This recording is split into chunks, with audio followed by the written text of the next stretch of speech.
Oke, jumpa lagi teman-teman di TFH episode Nakes edisi hari Sabtu di hari terakhir, Sabtu terakhir di bulan November ya.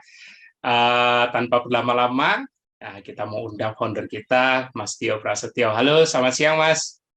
Halo, siang semuanya yang udah hadir di acara TFH Nakes Sabtu. Ya, Oke. Ini hari ini spesial nih tamu kita. Namanya Mbak Arlen Devitri. Aku belum masuk. Budi udah tahu belum itunya? belum. Oh ya, sarjana. Oh ya, aku tahu.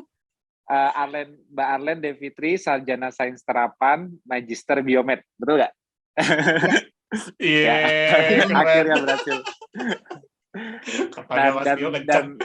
Dan beliau ini merupakan ahli gizi, dan kebetulan ini dapat info katanya ini dosennya Mbak Monik, betul nggak? Benar. Ya, dulu juga Mbak Monik kan juga ahli gizi. Nah, ini beliau ini dosennya Mbak Monik juga kebetulan. Nah, ini mudah-mudahan dan dari info yang aku udah dapat sebelumnya, sedikit cerita bocoran, Mbak Arlen sudah menjalani KF-nya selama 1 tahun, betul nggak, Mbak? 1 tahun. Nah, boleh. Nah, nanti seperti biasa nih di TFH Nakes, kita mau minta sharingnya Mbak Arlen. Sorry, aku manggilnya Mbak Arlen apa Mbak Fitri nih? Ya, Mbak Arlen nggak? Boleh, Mbak Arlen boleh. Ya, oke. Kita minta sharingnya nih, awalnya kenal KF dari mana? Sorry sebelumnya, Mbak Arlen juga seniornya Mbak Reni. Mbak Reni. Mbak Reni juga ahli gizi. Mbak Reni ahli gizi di ya. Padang. Keren. Berarti ada 3 kita ya ahli gizi ya, Mbak Monik, Mbak Reni, Mbak Arlen ya. Iya, satu alma mater. Satu alma mater ya. Oh iya.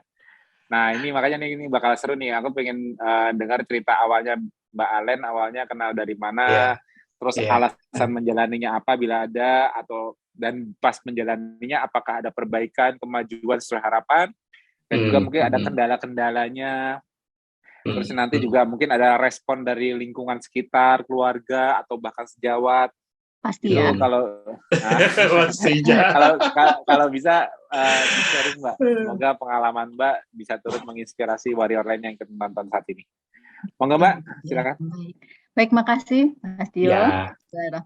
Assalamualaikum warahmatullahi wabarakatuh. Waalaikumsalam. Baik, Mas Tio, makasih Mas Budi dan teman-teman warrior yang lain. Jelas ya Mas ya suara saya? Jelas Mbak. Bagus Mbak. Nah, saya tadi sempat utak-atik dikit nih, tadi ada ininya. Ada slide-nya ya, Pak? Ada slide-nya. Ya, boleh. Ya. Ini ada judulnya agak lucu ya. Ya. Saya bikin ini pola hidup sehat, bukan hanya diet. Itu ada presentation Mas Tio 5 September tuh apa tuh? Oh iya. Ada. Jadi ini file khusus ketofastosis, itu semua materi, semua ini itu saya gabungkan ke sana. Jadi itu presentasiku yang aku share di grup Medcon ya. Ya, semua ini Medcon ada di sini, mulai dari seminar tahun lalu semua sampai dari yang ILCC juga saya punya. Karena buat belajar Mas Tio, maklum masih baru, jadi harus benar-benar semangat belajar, nggak boleh kendor walaupun sudah lulus, walaupun sudah praktek tetap harus belajar terus. Jadi tetap harus belajar terus, apalagi sekarang masih jadi junior lagi kan di sini. Ya enggak lah. Nggak ada senior junior, semuanya ikhtiar pola hidup sehat. Iya, jadi ketika bicara pola hidup sehat di sini selalu bilang ke saya itu diet apa gitu. Jadi saya selalu bilang ini bukan diet, ini pola hidup gitu. Betul. Kita sepertinya ketika kita mau merubah pola makan saja gitu ya, cuma merubah pola hidup seperti ini, teman-teman cuma ngelihatnya merubah pola makan gitu, bukan merubah pola hidup. Jadi makanya saya bilang, coba kalau saya sedikit nyentil bahwa pola hidup sehat itu bukan hanya diet gitu kan, kira-kira yang lain merasa nggak ya kalau bisa merubah diet itu dianggap merubah pola hidup atau hanya sekedar diet gitu. Pola hidup itu artinya bisa disamakan juga dengan dengan perubahan perilaku. Makan itu kan Iya. perilaku apapun perilaku 24 jam. Jadi pola hidup itu Iya. lebih spesifik ke perilaku kita berubah. Nah, Yes. perilaku kita harusnya berubah. Jadi jangan mindset teman-teman itu ada yang bilang KF itu hanya diet gitu. Jadi ini bukan diet gitu ya. Jadi saya ingin ini bukan diet gitu. Ini hanya merubah pola hidup. Nah, sebetulnya saya udah lama ya dari 2012 ini sejarahnya ya teman-teman. Dari 2016 itu sudah dikenalkan KF waktu itu sama Teh Monik. Oh, Mbak Monik. Sama Mbak Monik sudah ada nih cita-cita KF. Apa ya Nik ya gitu. Iya Bu, ini sumber energinya dari keton gitu ya. Oh, gluconeogenesis ya. Oh iya Ibu sih udah bisa jelasin dong gitu. Jadi saya mikir saya kan belum butuh waktu itu saya taunya ini diet gitu. Jadi saya belum butuh diet yang macam-macam dengan pola makan yang biasa seimbang kayaknya cukup gitu. Terus 2019 dicemplungin tuh sama Mbak Reni ke FB-nya KF. Saya mulai baca-baca, kok hari-hari kerjaan saya nongkrong di situ aja ya, ngulik-ngulik di FB gitu. Saya mikir, kok setiap ada yang bilang, kalau saya kurus bisa nggak ikut KF gitu.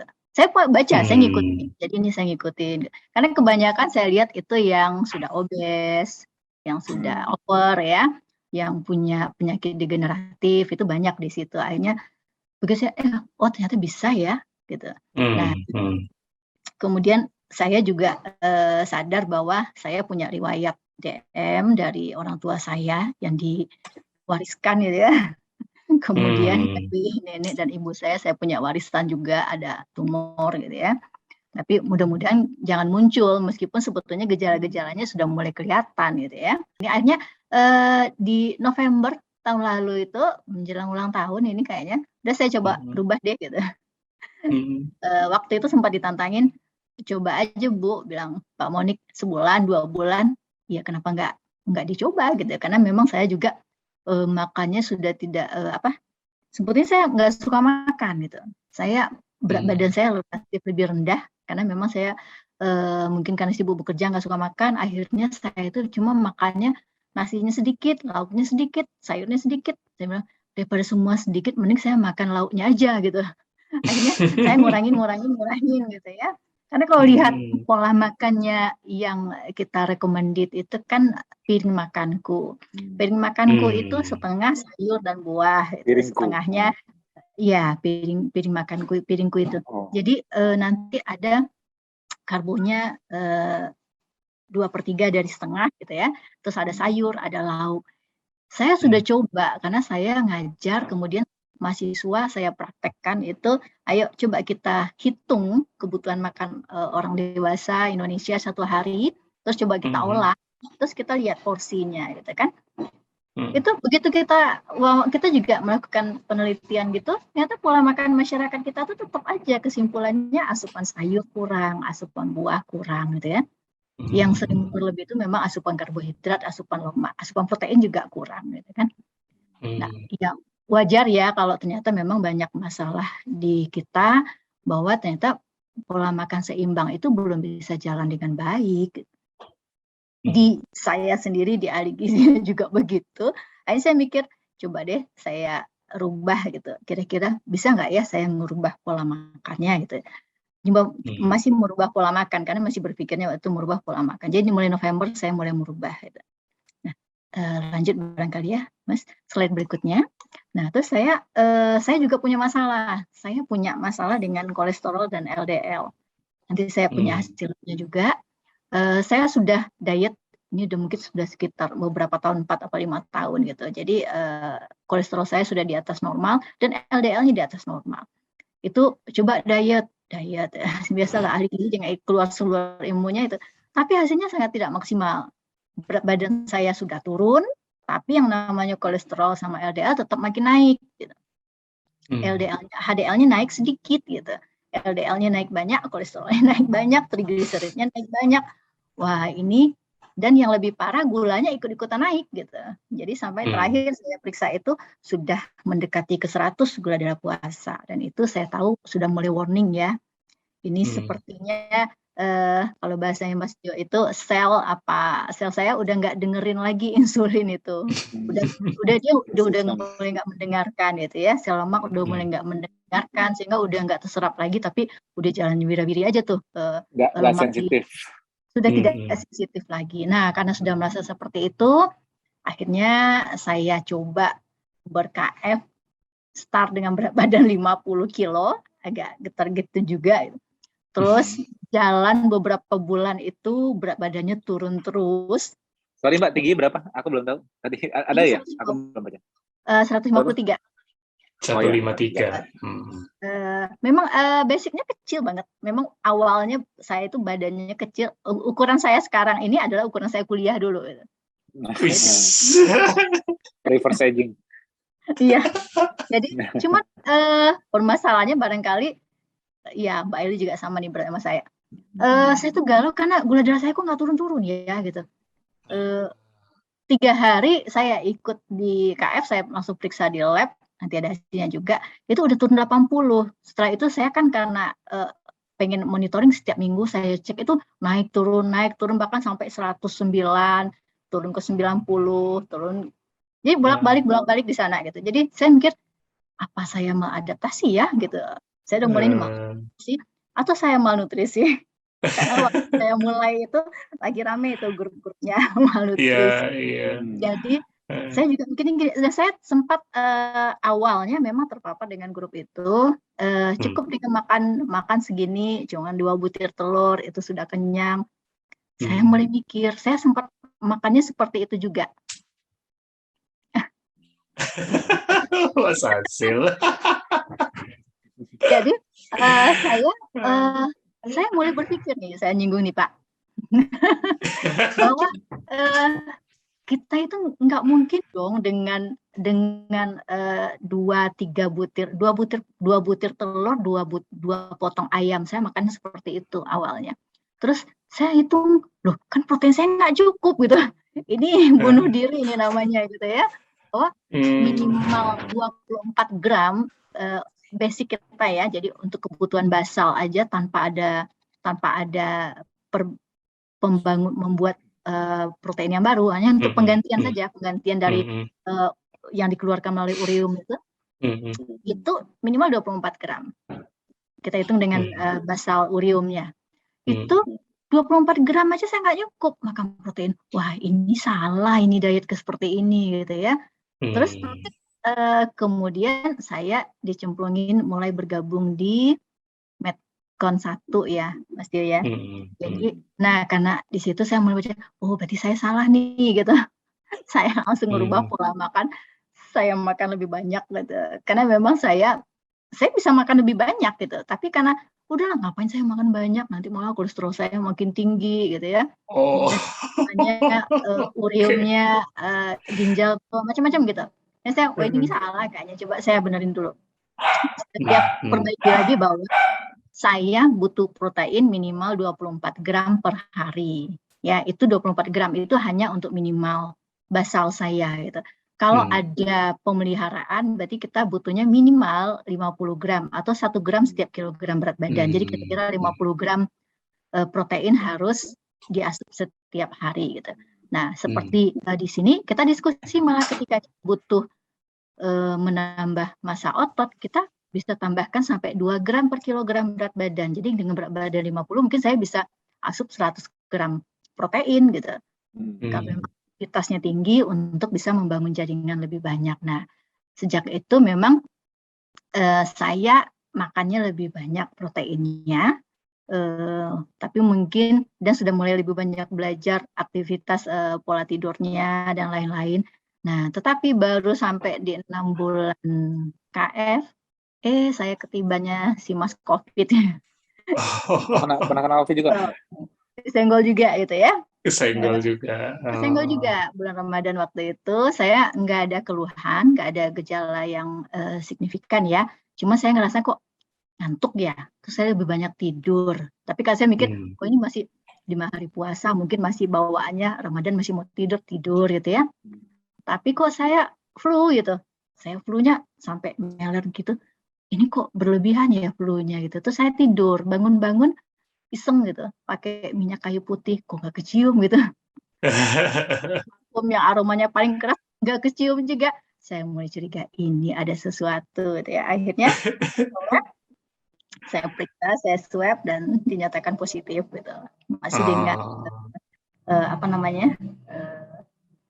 Waktu itu kita ngitungnya pakai recycle-nya ya, TC-nya masih rendah itu. Artinya saya baru beberapa hari yang lalu gitu ya. Kalau memang ada kegiatan sosial dan kebanyakan masyarakat nggak pakai masker gitu. Ya mungkin saya terpapar, ya sudah nggak apa-apa. Tinggal MMR ya Mas ya. Iya betul. di kepanjangannya dijelasin biar audiensnya ngerti apa itu MMR. Lebih banyak meremnya gitu ya, karena lebih tidur. Tapi karena banyak tidur lebih banyak puasanya. Tidur lebih banyak puasa di posisi tidur. Kemudian lebih rileks ya, lebih rileks baik. Ya, lebih banyak puasa di posisi hari karena saya takut juga ini ya, kekurangan cairan juga. Jadi akhirnya saya nggak puasa dulu, tidur, terus bangunnya makan dan rileks gitu. Jadi ya itu tidurnya itu puasa, Mbak. Ya. Ya, jadi dengan tidurnya itu kita lebih banyak tidur, kita lebih banyak puasa ya. Betul. Jadi akhirnya alhamdulillah tanpa ada keluhan, seminggu kemudian masih positif sih, tapi dengan TC-nya sudah di angka 35 berapa gitu. Artinya kalau 36 itu sudah negatif gitu ya, tapi waktu itu masih dianggap positif, ya udah nggak apa-apa itu. Jadi saya menikmati aja dengan kondisi seperti itu. Dicutikan, tidak boleh kemana-mana, diisolasi ya. Waduh, dengan senang hati diisolasi di rumah gitu. Bisa nonton banyak TFH gitu. Nah, jadi saya itu memang tidak banyak beraktivitas waktu ini, Mas Tio, karena memang waktu setelah ikut di KF juga, saya mikir karena gula darah puasa saya itu masih naik turun, saya pikir saya masih mengadaptasi gitu ya. Akhirnya saya tidak exercise yang banyak, paling hanya jalan pagi, itu pun 2 kilo ya, paling habis subuhan gitu. Jadi tidak banyak aktivitas, dan aktivitas di rumah semuanya saya kerjakan sendiri. Cuman itu. Tapi berat badan saya turun terus gitu. Turun terus gitu ya. Jadi saya pikir ya nggak apa-apa lah meskipun ini sudah mulai dibully nih. Kurus sekali gitu ya. Udah tinggal tulang gitu kan. Saya pikir sepertinya enggak deh. Saya mulai ada apa sih? Mulai ada sih exercise. Saya udah ikut memang kegiatannya di fitness, tapi tidak berat ya, tidak berat. Dan sekarang malah 3 bulan terakhir saya ikutnya malah yoga. Jadi karena saya mikir masih di sini nih, gula darah saya ini masih tinggi, mungkin banyak nih teorinya Mas Tio yang masuk. Akhirnya saya jadi bingung sendiri. Pas saya masih stres, metabolik saya masih tinggi gitu ya, jadi parasimpatetiknya vagal-tonnya rendah. Saya pikir oh iya mungkin dengan yoga ini lebih rileks. Ini semua dicoba, baca lagi, nanti coba lagi. Dan terakhir saya periksa, saya mau mikir jangan-jangan ini glukotes saya yang salah gitu. Kenapa kok gula darah saya turun itu? Kok saya nggak ngerasakan keluhan apa-apa gitu. Jadi saya tidak punya keluhan apa-apa begitu transisi di fase induksi ini. Kayaknya udah saya ke lab aja deh kalau gitu. Kemarin saya ke lab, teman saya bilang itu lagi ada masalah di lab, banyak reagen yang kurang. Ya udah nggak jadi.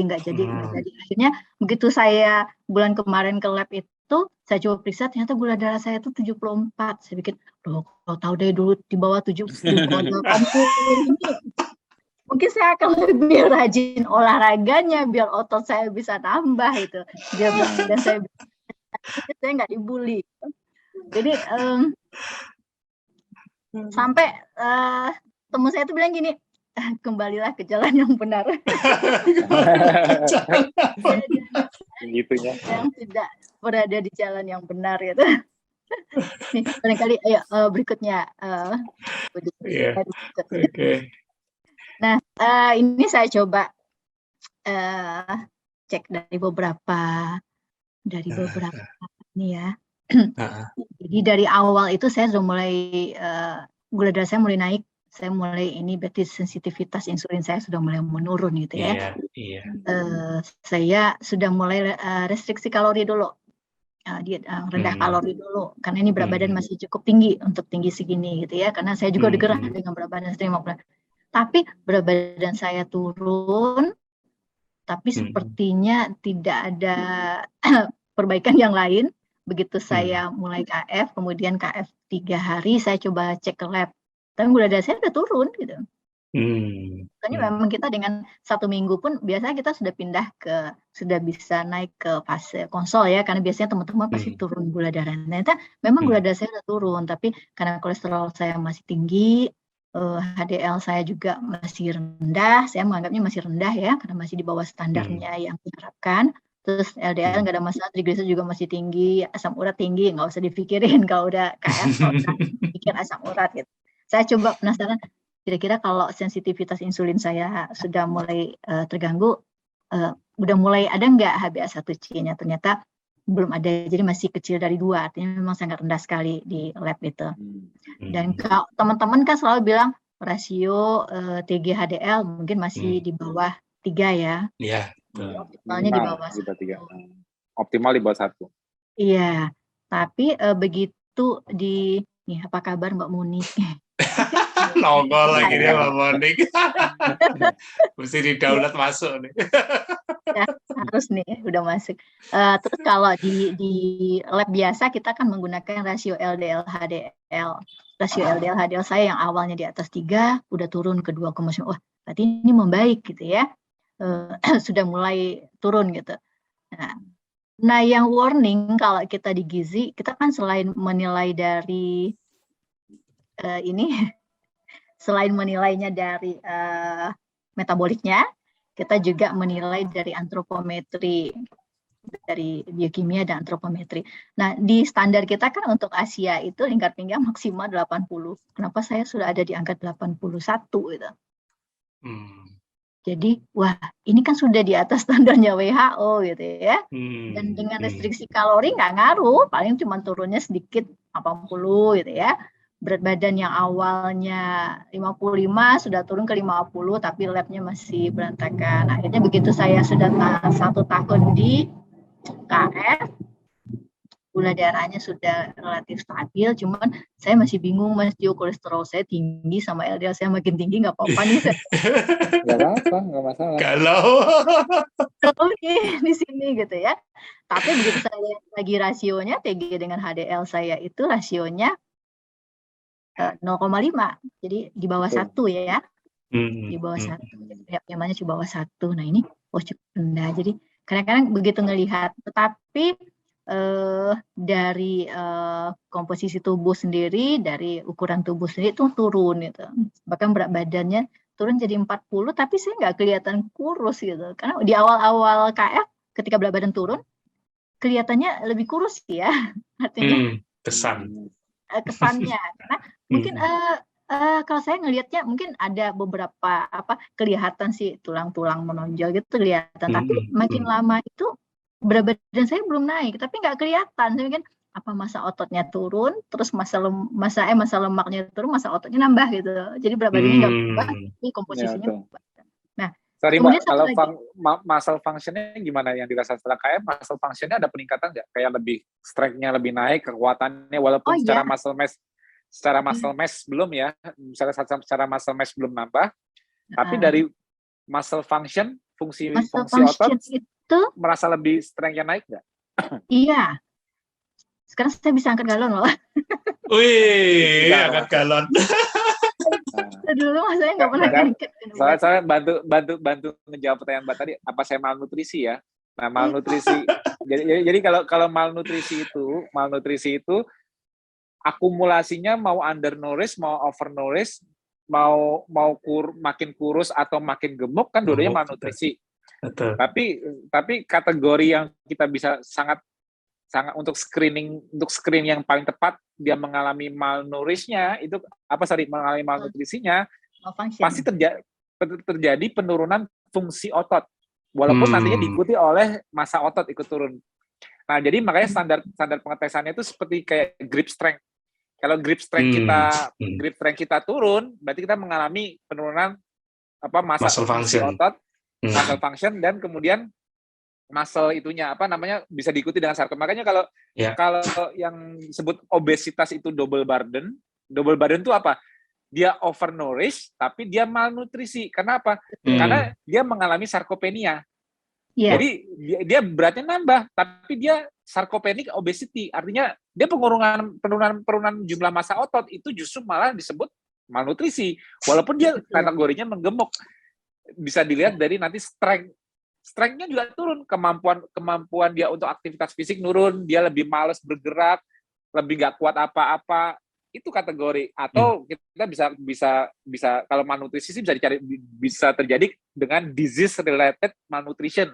Kalau disease related malnutrition contohnya seseorang yang kena chronic disease, diabetes apa-apa, otomatis kan dia kan mengalami apalagi yang lagi ada chronic inflamasi. Misalnya tadinya dia sebelum mengalami chronic inflamasi dia nggak malnutrisi, tapi setelah mengalami chronic malnutrisi dia akhirnya mengalami defisiensi karena metabolik inflamasi kan lebih tinggi. Nah itu juga menurunkan muscle function. Jadi paling mudah untuk menyatakan aku malnutrisi nggak ya? Paling mudah menanyakannya gini, aku mengalami penurunan muscle function nggak ya? Jadi nggak usah kita menganggap, oh aku mengurus nih ototku hilang nggak ya? Jadi sebelum terjadi degradasi massa otot, pasti terjadi penurunan fungsi dulu. Kalau kita nggak ngukur secara lihat body fat percentage, terus ngukur lagi itu kan nggak kelihatan lean mass-nya berapa kan, LBM-nya benar-benar berapa kan? Apakah kita mengalami penurunan LBM saat kita weight loss? Apa kita mengalami penurunan free fat mass-nya ikut turun juga kah? Lean body mass-nya? Kan kita nggak tahu. Harus mesti misalnya pengukuran DEXA atau yang paling murah bioimpedance untuk lihat body fat percentage. Untuk tahu apakah kita ototnya hilang. Tapi yang paling mudah, paling gampang itu satu. Secara fisiologi, penurunan massa otot sebelum turun penurunan fungsi dulu. Makanya aku mau ngetes. Mbak merasa setelah KF mengalami penurunan fungsi otot nggak? Functional mass. Artinya strength-nya turun. Kemampuan untuk aktivitas turun. Sebelum akhirnya benar-benar sarkopenia. Mbak mengalami nggak? Ya, kok di awalnya dulu pernah seperti itu, Mas Tio. Jadi saya jalan pagi itu baru mulai jalan itu awalnya ya, mungkin baru jalan beberapa puluh meter itu tiba-tiba kaki saya tuh udah mulai capek gitu. Capek ya. Kayaknya saya apa ini ya? Mungkin saya masih mengerti. Ya kok saya nggak ngerasain sih yang teman-teman bilang itu tenaganya keton gitu. Kok saya nggak ngerasa gitu kan? Mungkin memang selama ini berarti saya salah ini. Asupannya kekurangan, terus terjadi pengurusan di otot gitu. Nah setelah saya mulai lebih banyak asupan proteinnya, ya alhamdulillah sih mulai berkurang ya kondisi-kondisi seperti itu bisa dibilang sudah jarang gitu. Jarang, tidurnya makin bagus gak, Pak? Tidurnya makin enak gak? Oh kalau sekarang tidurnya oke banget. Oke banget. Kalau di awal ada gak? Kalau dulu saya males tidur karena suka nightmare every night. Nah itu nightmare itu ciri-ciri kenaikan sympathetic overdrive yang aku jelaskan. Salah satunya ialah apa? Kita baru masuk tidur, nggak lama begitu mau masuk area kan kalau kita masuk tidur itu kan awalnya kan slow wave sleep dulu, deep sleep. Nah, tapi kan pas mau masuk REM sleep-nya itu kalau simpatetiknya tinggi lompat itu ada yang nightmare, ada yang bangun terengah-engah, ada yang neurogenic bladder, artinya dia tiba-tiba kayak pengen pipis terus jadi bolak-balik terbangun pipis, itu juga salah satunya sama. Iya. Nah itu sangat berubah. Satu lagi nih, saya pernah ngukur juga dengan dia itu massa tubuh, massa otot, massa lemak saya itu sampai 32%. Ini bukan tinggi lagi, udah sangat tinggi, bahkan udah mendekati kuruk. Walaupun secara komposisi tubuh nggak kelihatan gemuk banget, tapi body fat percentage-nya sampai 30% kan? Betul. Itu yang aku maksud.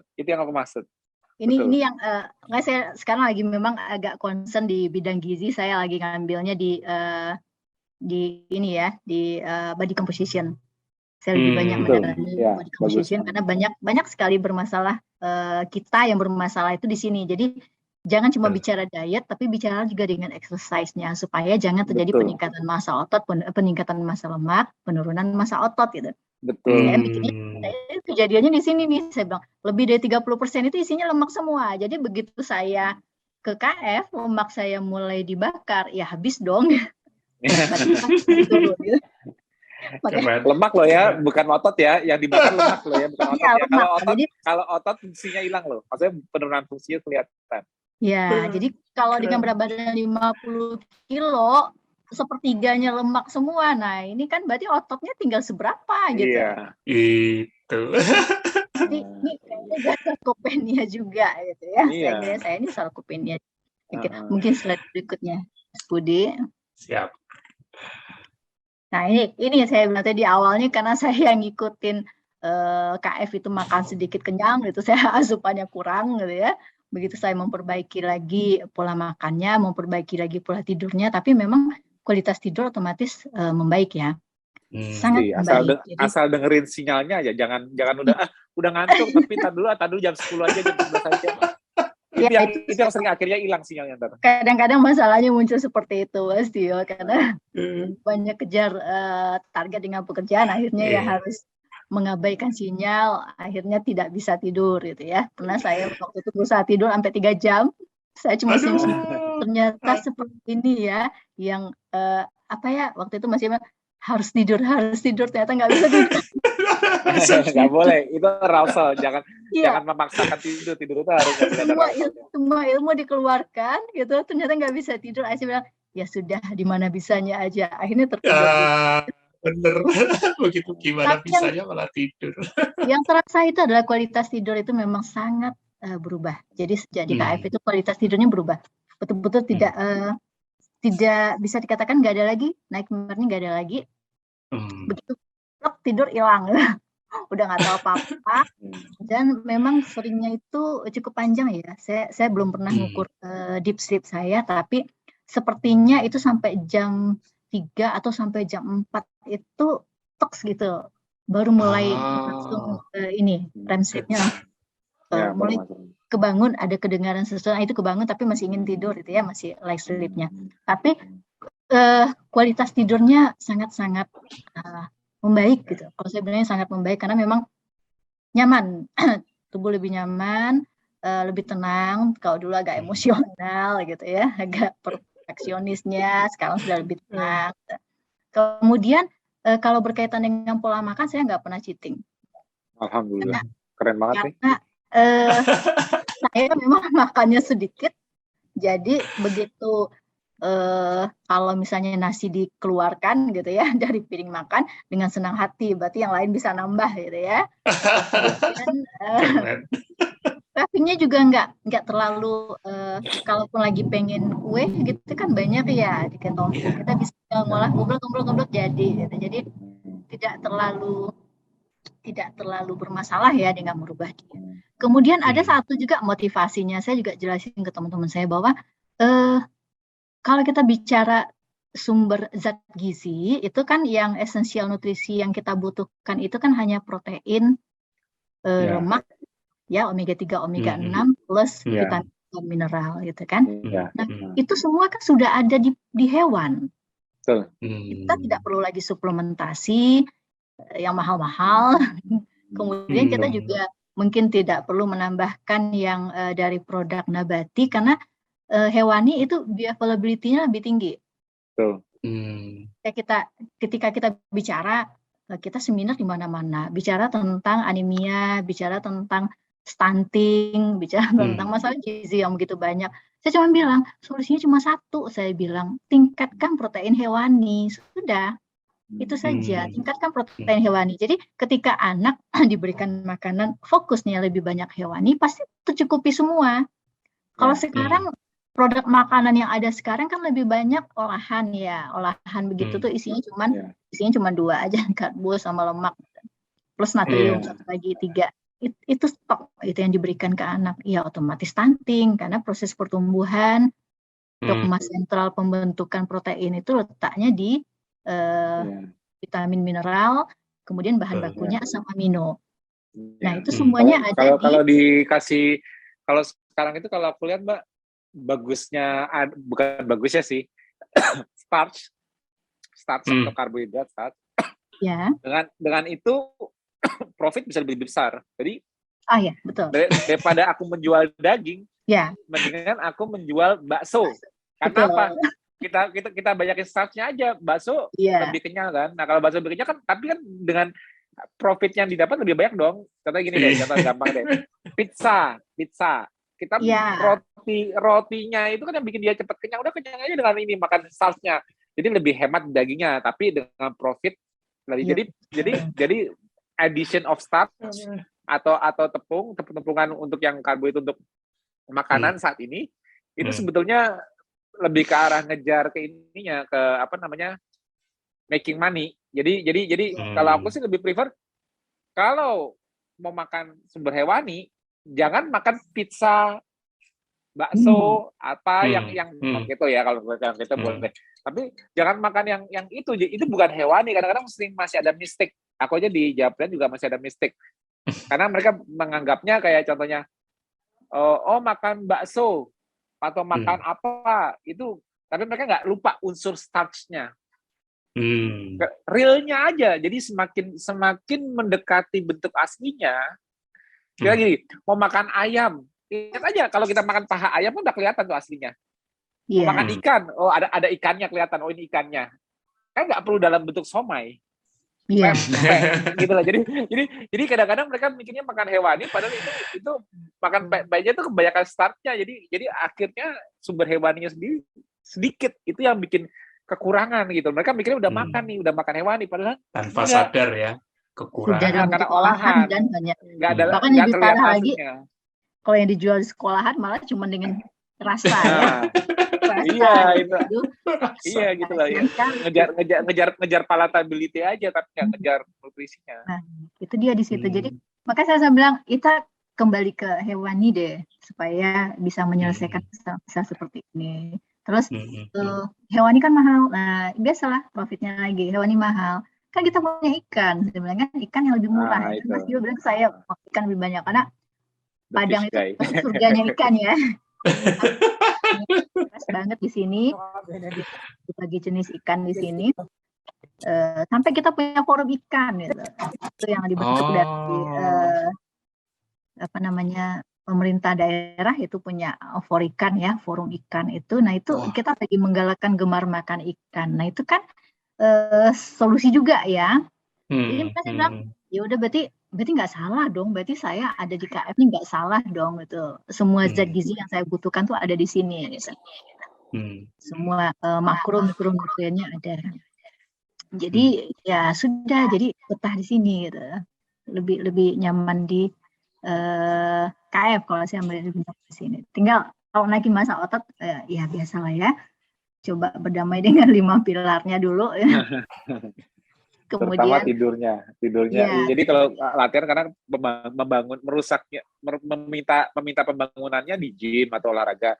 Tapi proses pembangunannya terjadi saat tidur. Jadi kalau udah mau nambah otot, udah fokus tidur aja. Itu pasti bagus tentang perempuannya. Iya, barangkali itu. Mungkin kayaknya udah semua ya. Ada satu slide lagi barangkali. Ada. Iya. Nah itu dia ya. Lebih ke pertanyaannya. Masih nego loh, Mas Tio. Kalau boleh nego. Kalau misalnya boleh. Itu cukup bagus, itu boleh nggak misalnya tidur 6-7 jam? Minimal jangan kurang dari 6 jam. Jadi yang nggak bagus. Jadi aku sih selalu menyarankan 8-10 jam, tapi minimal jangan kurang dari 6 jam. Jangan tidurnya cuma 4-5 jam berlarut-larut. Karena jadi gini, kalau kita mau dapat advantage dari tidur kita, tidurlah 8-10 jam. Kalau kita mau mencegah terjadinya masalah atau gejala di tubuh kita, jangan kurang dari 6 jam. Misalnya 4-5 jam secara berlarut-larut atau berturut-turut. Itu yang nggak bagus. Tapi kalau kita mau dapat something dari tidur kita, 8-10 jam itu restoratif. Sifatnya restore kembali. Gitu. Makanya kemarin kan aku juga baru bahas di grup Medcon kan, Mbak Ana ngikutin nggak yang aku bilang pentingnya kita makan sebelum tidur.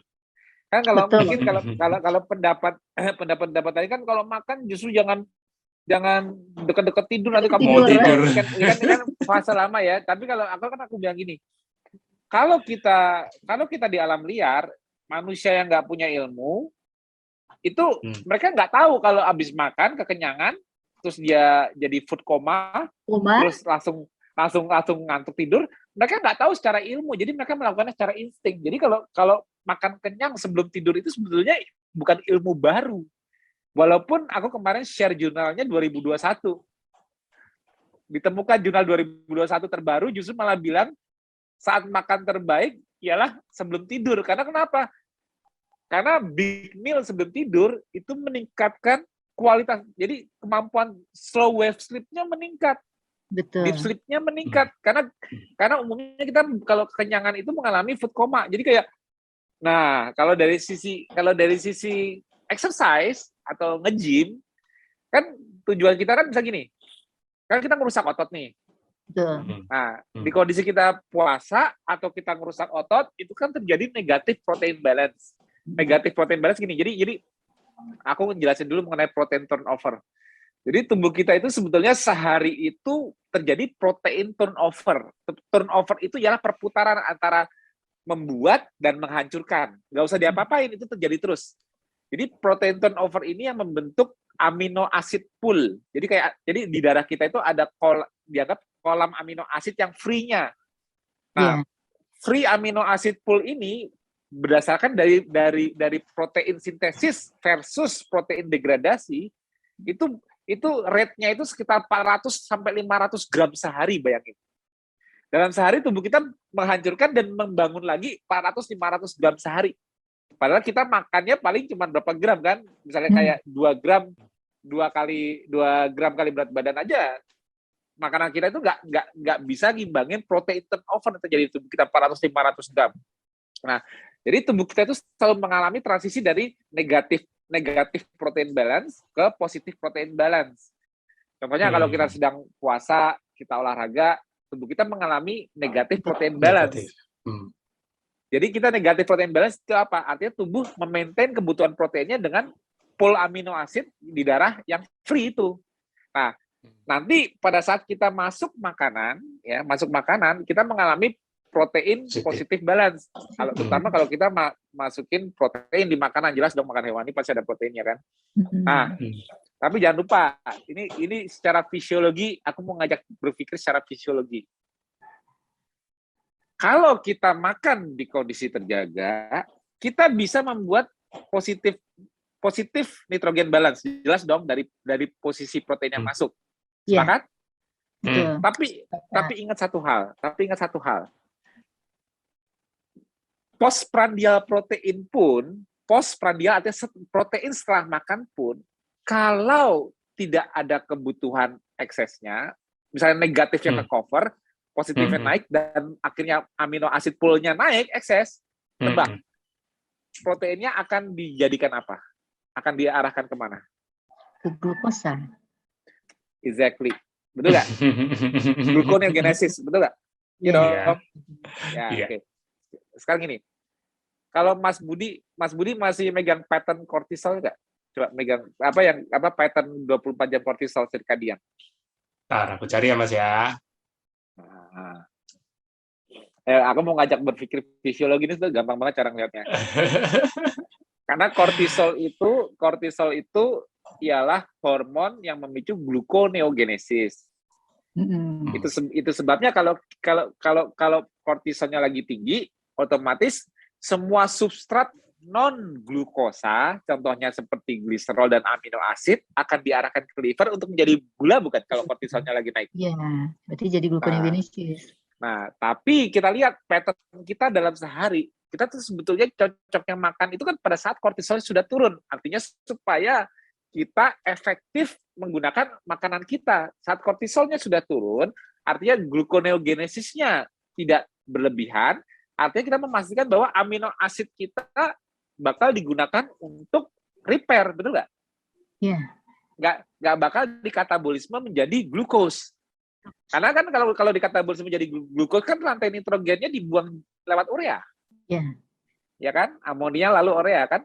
Kita nggak mungkin. Nah, itu berarti kan secara kita ngomong efisiensi makan, kita sempat rugi karena kita kehilangan kita memasukin makanan dengan unsur nitrogen yaitu protein, tapi nitrogennya malah dibuang.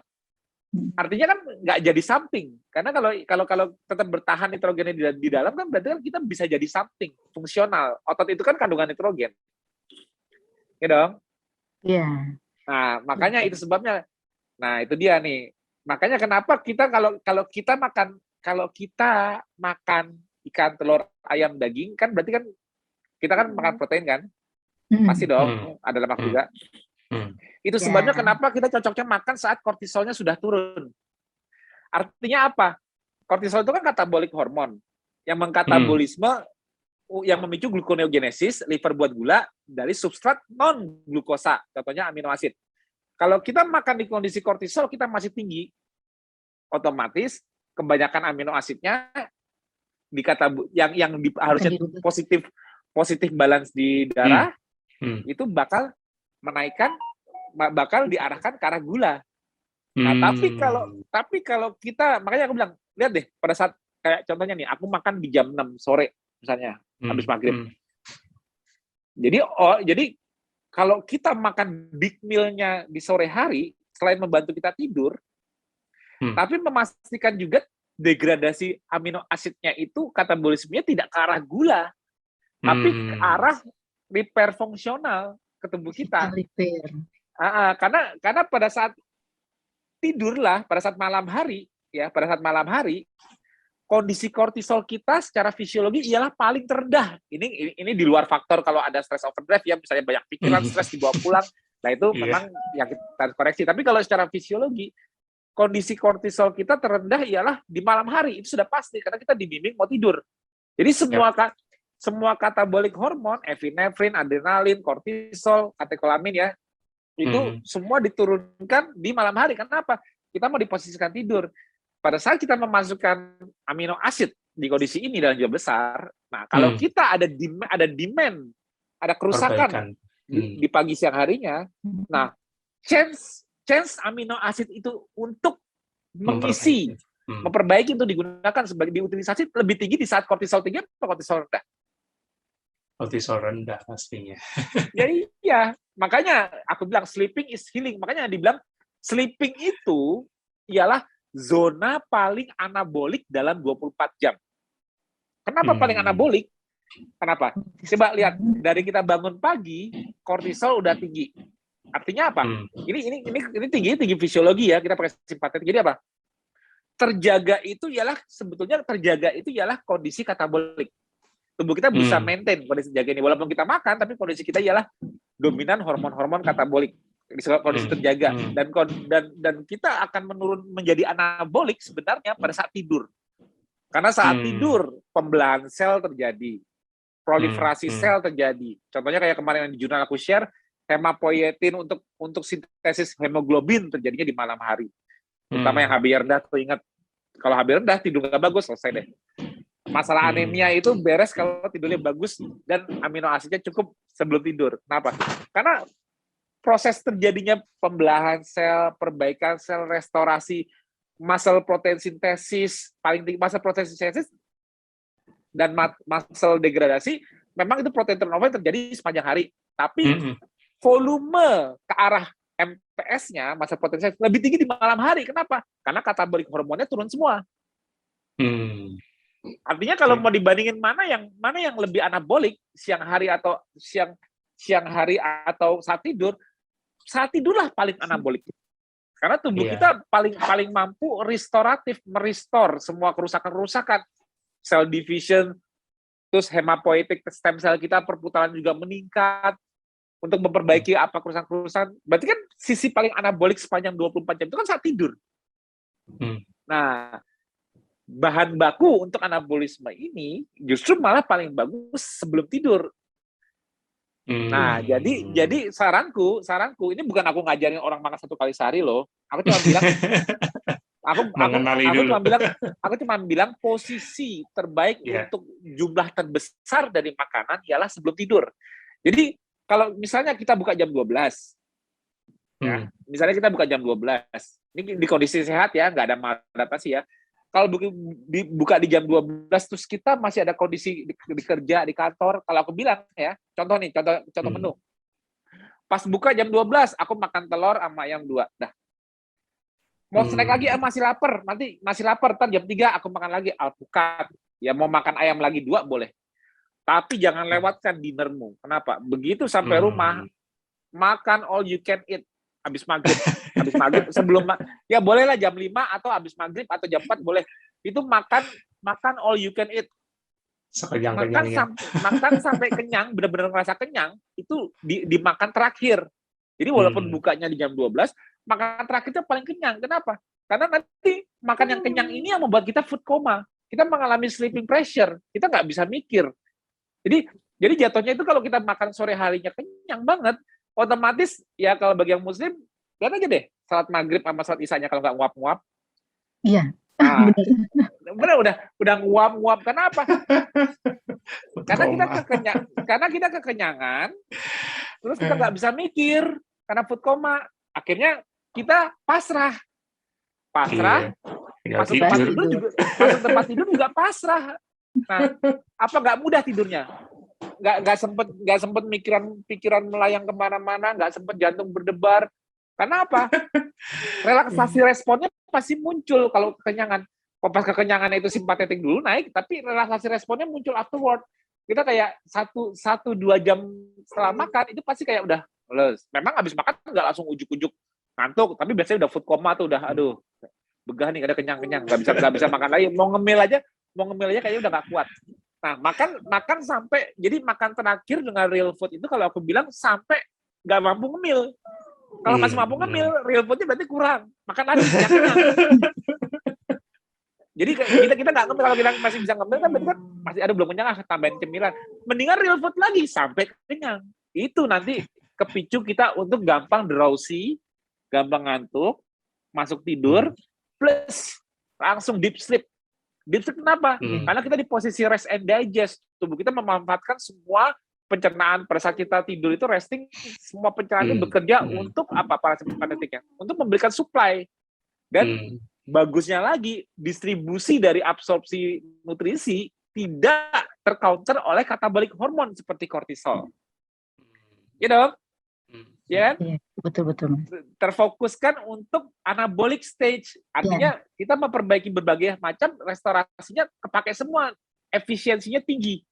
Jadi efisiensi menggunakan nutrisi pada saat kita tidur itu lebih tinggi dibanding terjaga. Ya dong? Ya dong? Benar dong? Nah, makanya itulah kenapa di KF selalu disebut refilling. Kenapa refilling? Karena kita nggak actually using energi dari makanan. Kita using, tapi tomorrow, not now. Jadi gini, kalau konsepnya makanan sekarang ya, aduh aku nggak ada tenaga deh, ini aku makan, contoh makan karbohidrat, kasih gula, aku bertenaga, aku gerak, kan gitu. Tapi kalau di kondisi ketosis, actually kita bilang, aduh aku nggak ada bensin nih. Nggak ada bensin gimana? Lah itu di pipi perut paha itu bukan bensin. Jadi actually kalau di kondisi ketosis itu kita sebetulnya bisa akses terus. Justru malah pada saat kita makan kenyang, bukan bertenaga, malah melemahkan. Tapi penting untuk makan. Kenapa? Karena refueling. Kita isi lagi bensin. Jadi habis makan bukan nambah tekanan gas untuk mobilnya maju, tapi kita justru malah memberatkan mobilnya karena dikasih bensin baru. Besok pagi nyalain, baru pakai lagi. Jadi sistemnya kita menggunakan energi. Kalau untuk tanda kutip ngomongin energi, kita itu sebetulnya bukan food dependent, tapi kita justru berdependent terhadap kemampuan kita akses tangki bensin yang sudah ada. Benar dong, dari pagi kita bangun, kemampuan adaptasinya kayak gini, simpatetik naik kan untuk menarik yang ada di dalam, bukan diisi dulu pagi supaya bisa bergerak. Pagi kan enggak, kita kan harus bisa ngaksesnya di dalam. Nanti pada saat justru malah pada saat kortisol turun atau simpatetik ikut turun kan juga menandakan bahwa tubuh kita tidak aktif fisik terlalu berat lagi. Artinya kan kebutuhan energinya malah turun. Tapi di situ malah cocok untuk makan. Kenapa? Artinya kita makan tapi bukan untuk dikatabolisme sebagai energi. Kita makan untuk supaya substratnya digunakan untuk anabolisme di malam hari. Refill yang tadi udah dipakai di siang hari, kerusakannya apa, merefill kembali pool amino acid, mudahnya gitu. Tadinya kita negatif balance, kita bikin positif balance. Protein amino acid poolnya kita bikin positif balance. What for dibikin positif balance? Untuk rebuild, repair, regenerate. Itu makanya dibilang refill untuk regenerate, repair. Karena kita makannya menyiapkan untuk anabolisme, bukan untuk katabolisme untuk bergerak. Jadi kita makan pakai buat energi katabolisme, bukan. Kalau kita mau katabolisme, ya katabolisme yang udah ada di dalam body fat. Tapi pada saat kita makan, kita masuk ke anabolisme.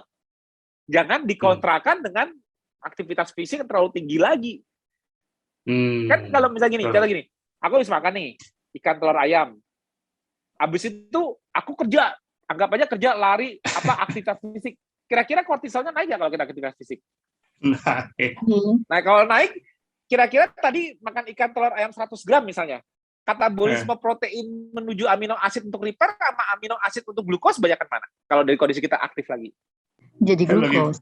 Glukos lebih banyak, Mas. Gitu. Nah, sekarang bandingin dengan sore hari atau jam 6 tuh udah rendah, kita makan sama juga anggapnya rasionya sama 100 gram juga ikan telur ayam ya. Nah, penyerapan proteinnya juga yang sama masuk dalam tubuh, kira-kira banyakan yang stay tetap amino asid, apa banyakan yang jadi glukos, apa nitrogennya dibuang? Ayo. Kalau kita makannya udah mau tidur. Ya, jadi ini nitrogen positif Nah, balance. jadi kalau dalam makan itu kan jadi gini, kalau sekarang ini kan kita kan kalau di masa lalu ya, ini aku ngomongin di zaman orang hidup di alam liar ya. Makanan itu adalah sesuatu yang paling berharga, betul nggak, Mbak? Sepakat nggak? Iya. Kalau sekarang mungkin makanan nggak dihargai orang. Kalau dulu makan itu ialah suatu momen yang paling berharga untuk survival manusia. Sepakat nggak? Iya. Sepakat dong, ya kan? Karena makan menuju survival.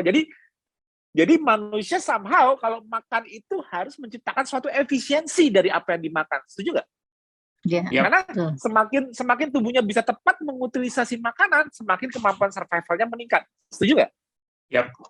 Ya. Nah, itulah kenapa desainnya di alam liar, manusia setelah berburu juga nggak ujuk-ujuk makan kenyang di siang hari. Kenapa?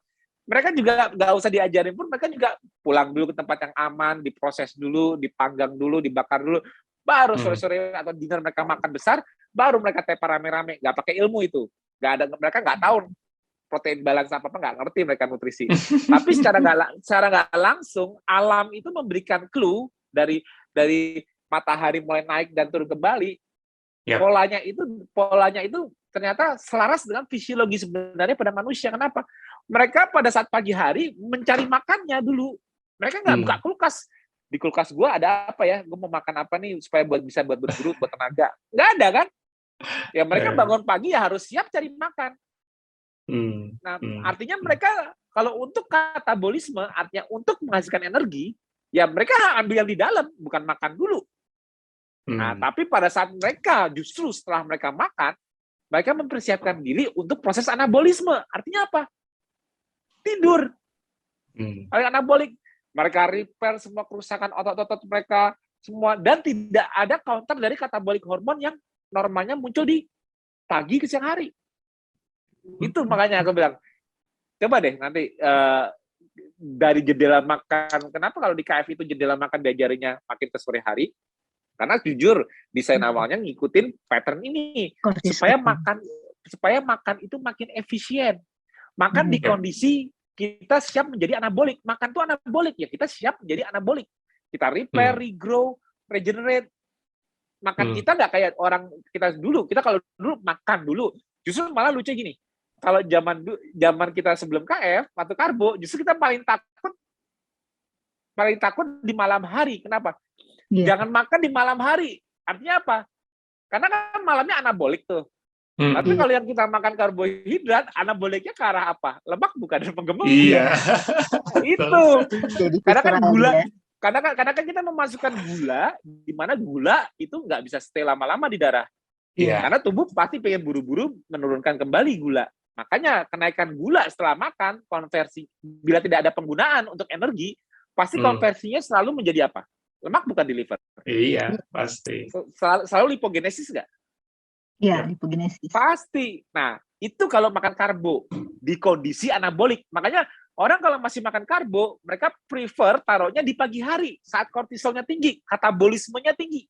Iya, karena harapan jadi mereka energi. setelah mereka makan karbo, walaupun glukosnya naik, tapi kan mereka gunakan untuk katabolisme sebagai energi. Setuju? Iya, betul. Nah, dan justru malah jelek kalau malah memicu anabolisme glukos jadi fatty acid, lipogenesis di malam hari. Makanya dinner itu selalu kalau bisa sedikit mungkin karbonya, atau malah nggak ada karbo, atau malah nggak usah dinner sekalian, malah breakfast like a king aja. Jadi makanannya makin sedikit oleh malam hari. Tapi normally di alam liar, bagi orang yang nggak punya ilmu, mungkin nggak makan pagi yang banyak, dia berburu, makan siang sedikit, malam dibatasin. Kalau yang melakukan pola seperti itu orang yang udah berilmu bukan? Ada informasi kan? Nah, tapi kalau kita tinggal di hutan, mungkin nggak melakukan itu. Makan duluan yang banyak, nanti pas mau malam justru malah nggak makan, dia nahan-nahan. Mungkin nggak itu terjadi secara umum di alam liar tanpa ilmu? Nggak mungkin kan? Iya. Nah, tapi ini lagi salah satu clue-nya. Jadi kenapa kalau kita makan tanpa karbohidrat, tanpa gula, contoh kita makan ikan, telur, ayam, dan daging, kenapa kita justru malah cocoknya di dinner? Karena kalau kita makan ikan, telur, ayam, daging, aku tanya, tes, glycemic index-nya tinggi nggak? Rendah. Bukan nol ya. Rendah nggak glycemic-nya? Rendah. Sekarang, insulin index-nya tinggi apa rendah? Indeksnya rendah. Sama. Bukannya nol insulin loh ya. Ya, oke, ya. Kalau seperti itu, seperti yang di jurnal aku share di Medcon, itulah saat di mana tubuh kita di kondisi kortisol terendah, ialah tubuh kita menggunakan protein dan lemak yang dari makanan itu untuk dua hal. Amino asidnya digunakan untuk repair, energinya ATP, bahan bakunya digunakan dari fatty acid. Nah, ngerti nggak maksudnya? Jadi kalau kita makan di kondisi anabolik, anabolik di kondisi kita dengan tidak makan karbohidrat ialah fatty acid tetap digunakan sebagai bahan baku untuk energi. Tapi bahan baku untuk building block bahan bakunya tetap amino acid dan amino acid ini tetap bertahan lama karena apa? Tidak ada hormon yang memicu degradasinya menjadi glukos. Ada tapi sedikit. Itulah kenapa kita cocok kalau tidak makan karbo, cocoknya makan paling terbesarnya di akhir hari, agar kita tidurnya juga enak. Kenapa? Karena itu tidak menggemukkan, tidak memicu lipogenesis.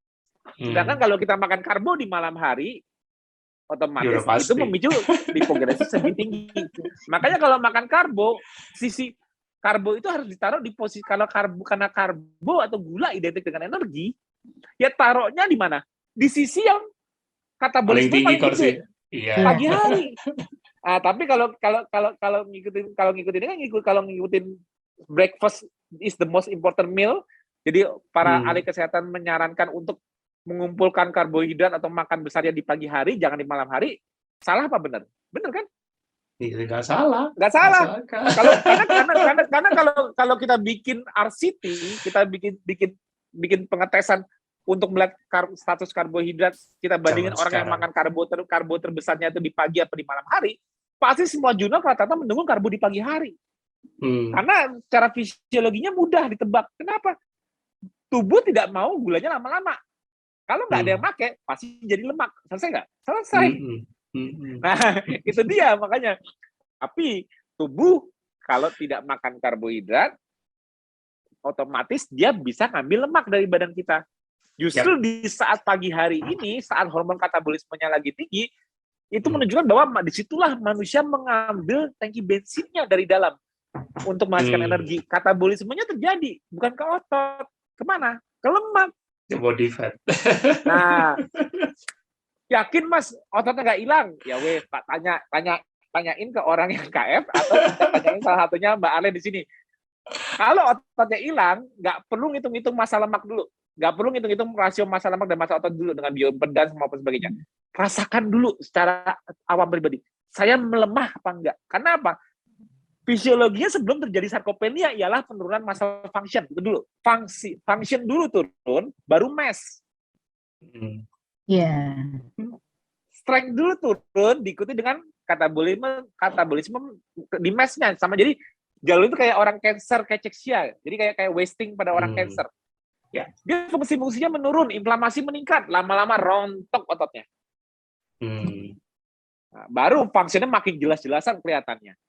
Nah, jadi sebelum saya mengalami malnutrisi nggak ya pada saat saya mengurus. Jadi kan karena malnutrisi itu identik dengan yang paling umum ialah undernourished, yang paling umum analoginya ialah pengurusan dan jadi yang disebut really malnutrisi itu ialah bukan kehilangan lemak, tapi kehilangan otot. Kehilangan lemak itu bukan malnutrisi kalau ototnya termaintain atau bakal nambah. Sepakat nggak? Iya, betul. Itu rahasianya. Jadi the real diet is fat loss. Jangan sampai muscle loss. Kalau muscle loss, something wrong. Terlalu defisit, tapi fisiologi tubuh tidak bisa maintain muscle mass. Jadi khawatirlah malnutrisi kalau mengalami pelemahan fungsi otot, itu satu. Itu yang paling gampang, paling mudah dijelaskan dari kategori malnutrisi. Ini di luar disease related malnutrisi.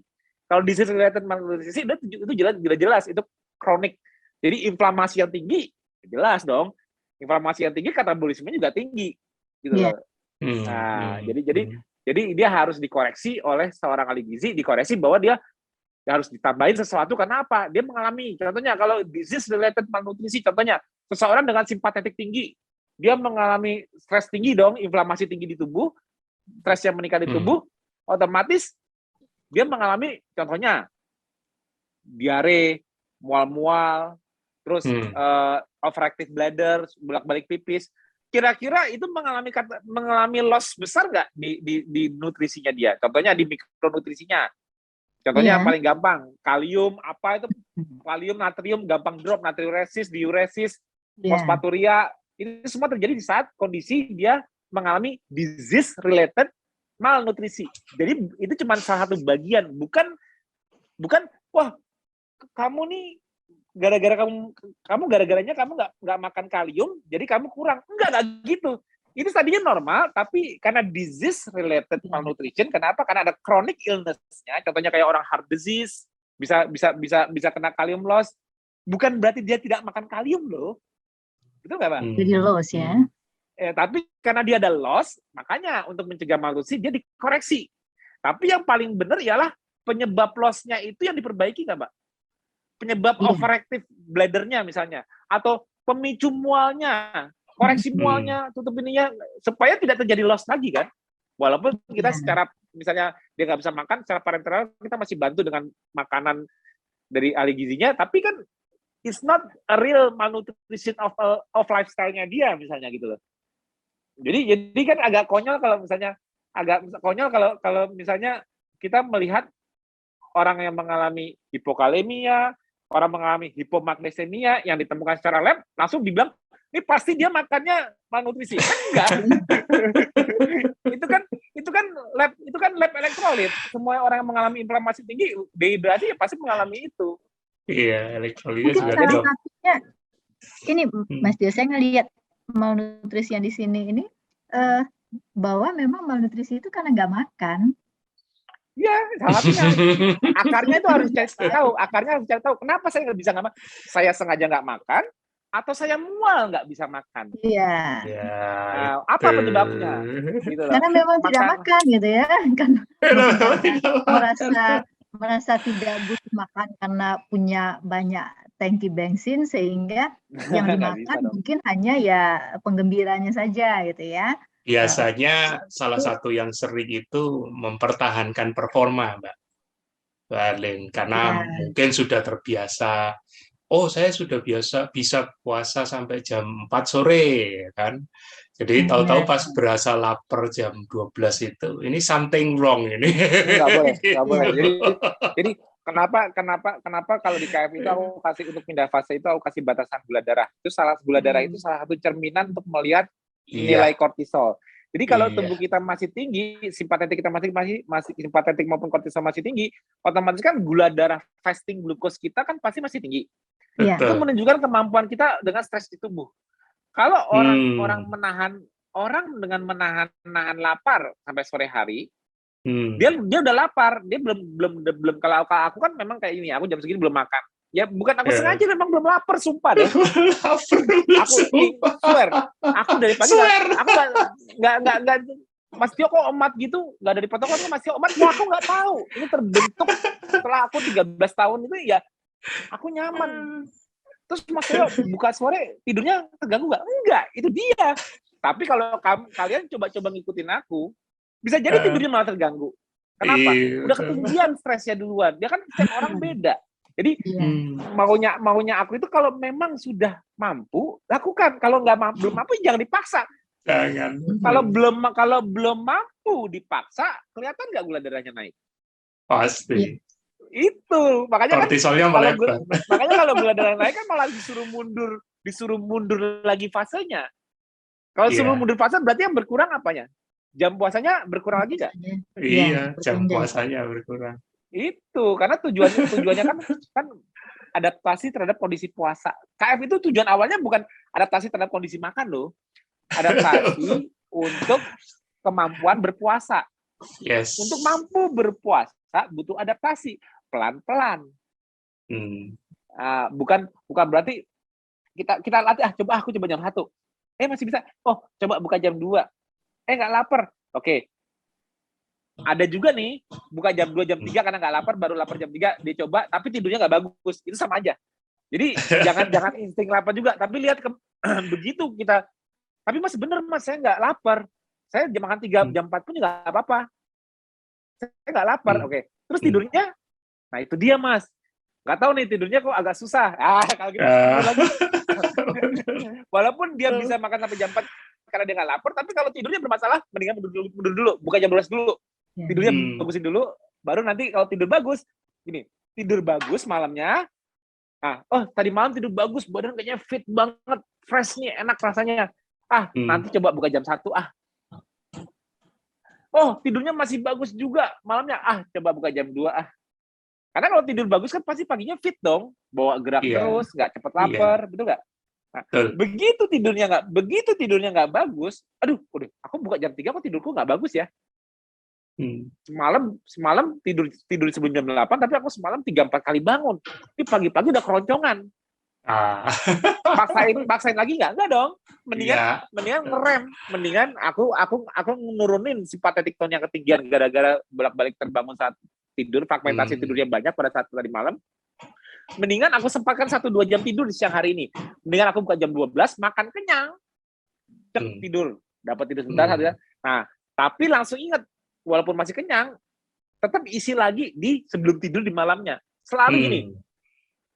Mendingan makan kalau masih sibuk bekerja di siang hari, takut tahu kalau makan itu malah melemahkan, bukan membuat tenaga. Justru malah kalau yang pintar ialah kalau aku masih sibuk banyak kerjaan harus bergerak secara fisik, mendingan aku makan seadanya, tapi untuk mencegah simpatetik ketinggian.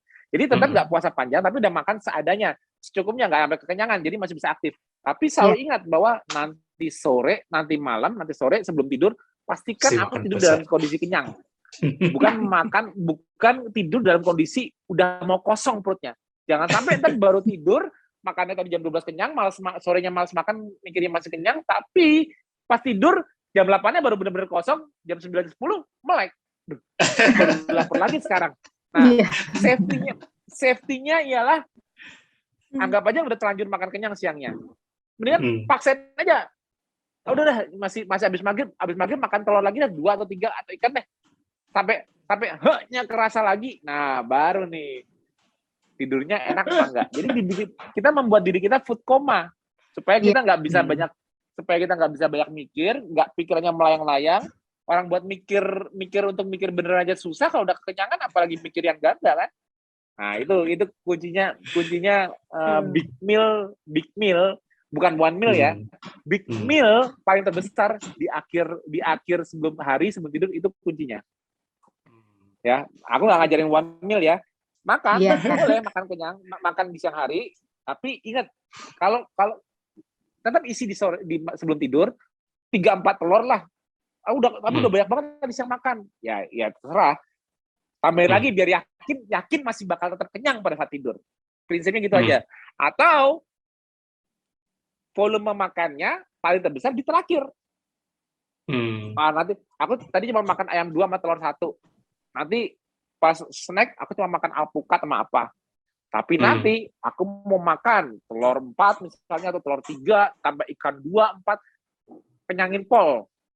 Pas terakhir, terserah kamu nutupnya jam 4 kayak jam 5 kayak jam 6 kayak pokoknya yang terakhir sebelum tidur jam 8 itu yang paling pol. Nah, nanti rasain deh. Bener nggak gampang ngantuk? Bener nggak lagi maghrib nguap-nguap? Bener nggak lagi isya udah pasrah? Langsung masuk kamar. Dar, buktiin deh.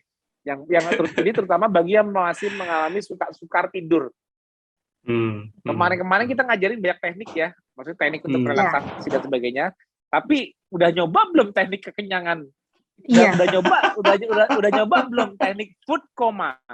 Paling ampuh. Paling ampuh. Iya, paling ampuh. Cuman ya pastikan kortisolnya udah paling rendah tuh. Nah, ini pertanyaan kedua nih. Apakah ada batasan kecukupan energi? Maksudnya apa nih, Mbak? Pertanyaannya. Jadi apalagi pada mereka yang sudah underweight ya, artinya kan untuk energi mereka besoknya itu mereka kan harus akses lemaknya kan.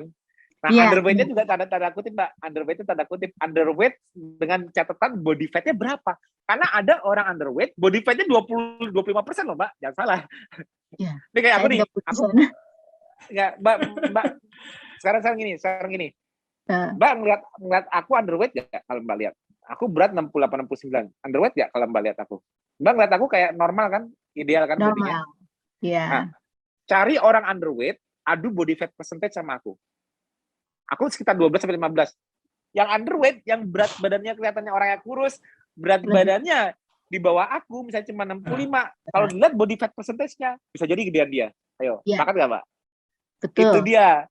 Dia kelihatan kurus, tapi body fat percentage, artinya cadangan lemak dia, rasio bayi tubuhnya dia, lebih besar. Jadi sebetulnya dia nggak bener-bener nggak punya lemak untuk dibakar. Nggak mungkin. Justru kita bakal menemukan orang-orang dengan cadangan lemak yang super tipis itu kalau sudah dimodifikasi seperti pada bodybuilder. Kata gini, bodybuilder yang ikut kontes, coba deh nonton kontes bodybuilder tuh yang sampai ininya kelihatan tipis banget, semua ototnya kelihatan. Itu justru dibilang orang paling sedikit lemaknya. Karena dia pada saat dia mau kontes, dia sampai body fat-nya bisa di bawah 10%. Itu tubuh dia teriak. Jadi sebetulnya kondisi kontes itu yang benar-benar sampai kelihatan ototnya semua, berarti kan adipose tissue di balik kulit kan harus benar-benar sedikit sekali. Sehingga bisa transparan, otot-ototnya kelihatan, six pack-nya semua kelihatan. Nah, kalau dia sampai level di bawah 10% seperti itu kontes, itu sebetulnya dia tubuhnya teriak. Tubuhnya itu enggak starving, tubuhnya starving. Starving banget. Itu nggak nyaman, rasanya di badan nggak nyaman. Dengan body fat sekecil itu, tubuhnya nggak nyaman. Karena bagi tubuhnya susah sekali untuk mengeluarkan, karena tinggal sedikit sekali. Nah, itu aku percaya. Kalau tanyain orang ikut kontes, itu rasanya nggak enak. Selesai kontes, selesai season, mereka balik makan karbo untuk fattening lagi. Naikin. Kenapa? Karena begitu mereka udah makannya udah mulai nambahin jumlah lemak lagi di badan, baru mereka bisa tidur lebih enak lagi. Kalau nanya orang-orang itu tidur aja juga terpotong-potong, sering bolak-balik pipis. Jadi gejala sympathetic overdrive itu kelihatan di orang-orang bodybuilder yang mereka lagi mau kontes. Kerasa mereka matanya colong, kayak kecapean, badannya kayak capek, latihan juga repetisi nggak bisa banyak-banyak. Kenapa? Karena mereka ngejar body fat di bawah 10%, sampai 6-7%, sampai 4% malah. Tapi kalau real underweight yang bilang, lu kurus lu, nggak usah ikut. Dan dia bukan profesional bodybuilder, aku rasa tuh lemaknya nggak mungkin di bawah 10%, jamin. Jadi tubuhnya sebenarnya masih bisa ngambil lemak. Jadi kecukupan energi lemak di underweight yang mulai KF sekalipun, itu sebetulnya bisa. Dan justru kalau udah underweight, dia nggak bakal loss-nya gede. Nggak kayak yang orang masuk KF 100 kilo, aku seminggu hilang 10 kilo. Underweight, misalnya underweight, masuk berat 50 kilo, seminggu nggak mungkin hilang 10 kilo. Aku yang jamin. Betul. Ini susah hilang 10 kilo, Pak. Nggak mungkin. Nah, jadi tubuh kita itu tahu kebutuhan energi.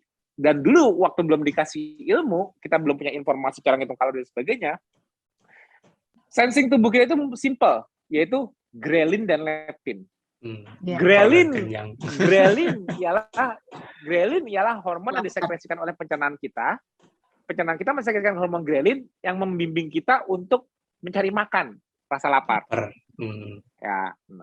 Kebalikannya, kalau kita sudah berhasil menemukan makanan dan kita udah makan, makanan ini kan pasti kan juga membantu mengisi cadangan lemak dong, tangki bensin dong, dong. Karena kan tangki bensin kan besok mau dipakai lagi untuk berburu lagi. Jadi kan cadangan lemak tetap harus diisi dong. Nah, untuk memberitahu bahwa tangki bensin sudah full, oke, ini makannya udah cukup, udah full.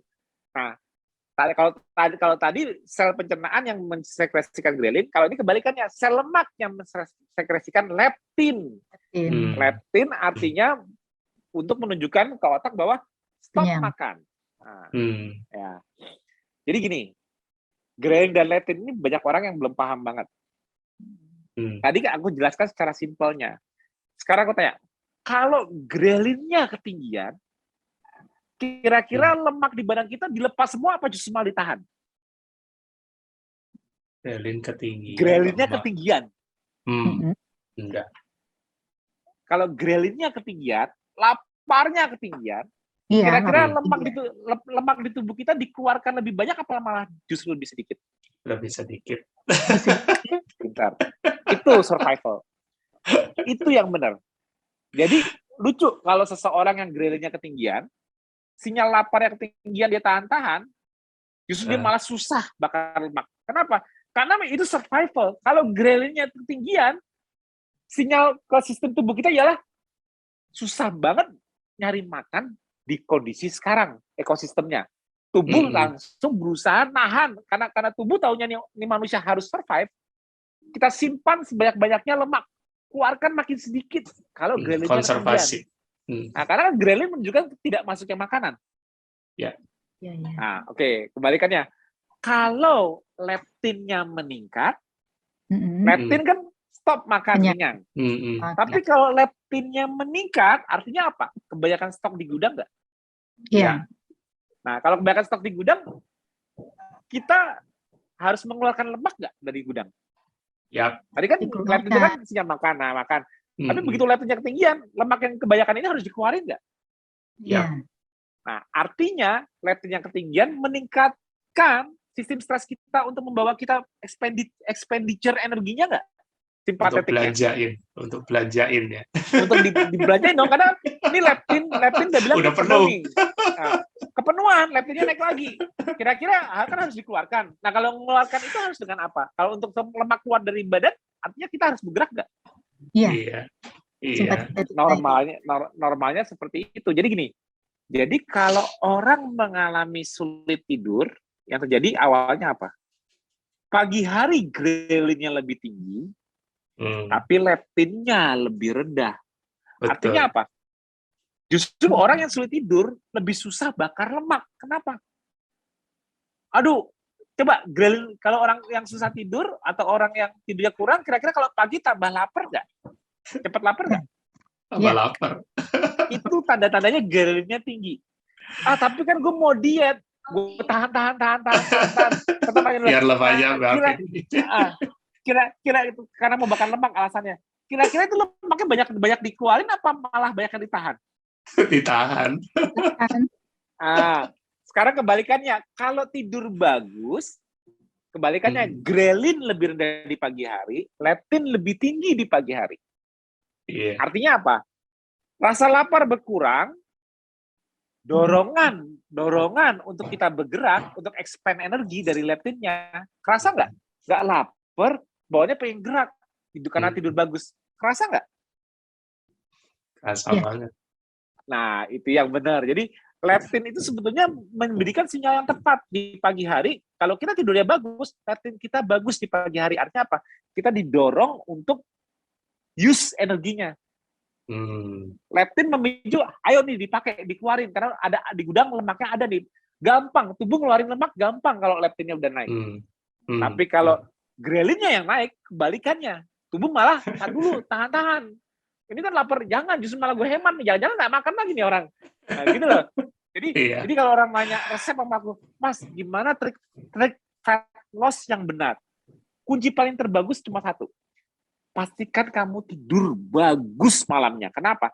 Begitu kamu tidurnya bagus, ya, besok pagi dengan nilai volume kegiatan fisik yang sama, kamu mengeluarkan lemak lebih banyak dibanding tidur gak bagus dengan volume kegiatan fisik yang sama, kamu mengeluarkan lemak lebih sedikit. Dapat nggak analoginya? Nih? Iya. Kan jendela puasa itu kan jendela kita memakai lemak dari badan. Kalau yang niat fat loss, bukan muscle loss, yang niat fat loss, pastikan tidurnya bagus. Kenapa? Dengan nilai demand yang sama untuk narik dari dalam, di kondisi tidur bagus, tidur yang bagus malamnya memberikan fat loss yang lebih besar dibanding tidur tak bagus. Nah, jadi kalau yang orang niat fat loss atau menguruskan lemak bukan otot, penting nggak tidur? Penting banget. Penting sekali. Itu rahasianya. Dan mengafirmasi itu pola hidup. Nah, ini ilmunya harus dipahami nih. Jadi mereka udah mulai dari secara hormonal. Jadi kalau di masa lalu terus kita makan taunya kecukupan energinya gimana? Stop kalau udah kekenyangan. Kalau udah muntah ya, jangan muntah ya. Karena sensor tubuh manusia, grelin dan leptin itu sejak manusia di bumi sebelum pakai ilmu pakai itu untuk sensornya kecukupan energi maupun bahan baku. Kecukupan substrat ya. Kalau kecukupan energi itu body fat, tapi kecukupan substrat untuk refill, untuk perbaikan protein. Itu tetap dari grelin dan leptin ya. Oke. Protein nah, jadi pastikan sensor ini tidak mengalami gangguan. Artinya gini. Contoh obesitas. Obesitas itu kan udah kepenuhan udah kepenuhan lemaknya kan, udah full kan. Nah, tapi kenapa kok mereka malah bukan makin pengen bergerak, nggak lapar, tapi kok malah makin lapar. Makan terus. Artinya leptinnya sudah sering mengasih info untuk dia mengeluarkan, tapi yang terjadi apa? Yang terjadi apa? Dia malah mengabaikan. Akhirnya dia malah makan terus akhirnya leptin resistan. Jadi leptinnya ketinggian karena dia sifatnya naikin simpatetik untuk bergerak nggak terjadi. Akhirnya dia meningkatkan simpatik secara sistemik. Makanya orang-orang obesitas basal simpatetiknya tinggi di otot. Basal simpatetiknya tinggi di otot, tapi ototnya nggak bergerak. Itulah penyebab sarkopenia. Ototnya rontok karena simpatetik tonnya tinggi.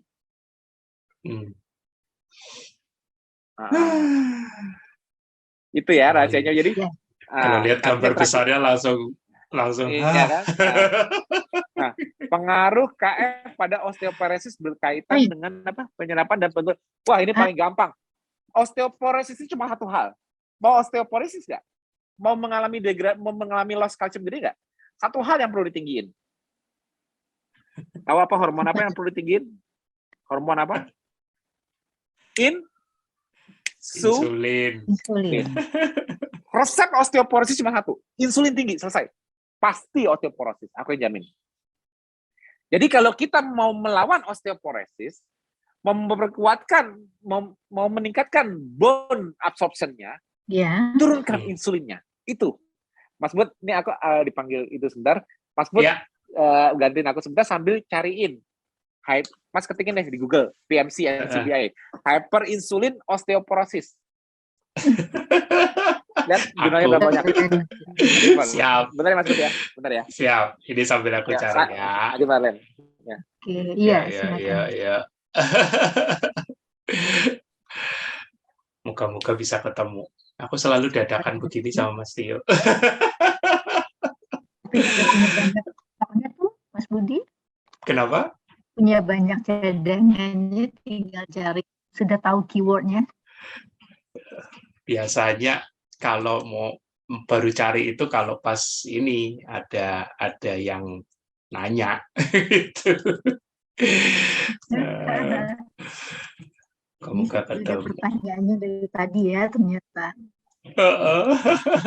Oke. Seru ya, hari ini EMC kuadratnya nggak banyak gitu. Sudah lebih ini, Mas Tio sudah lebih membumi. Aduh, sebentar ini kaliannya.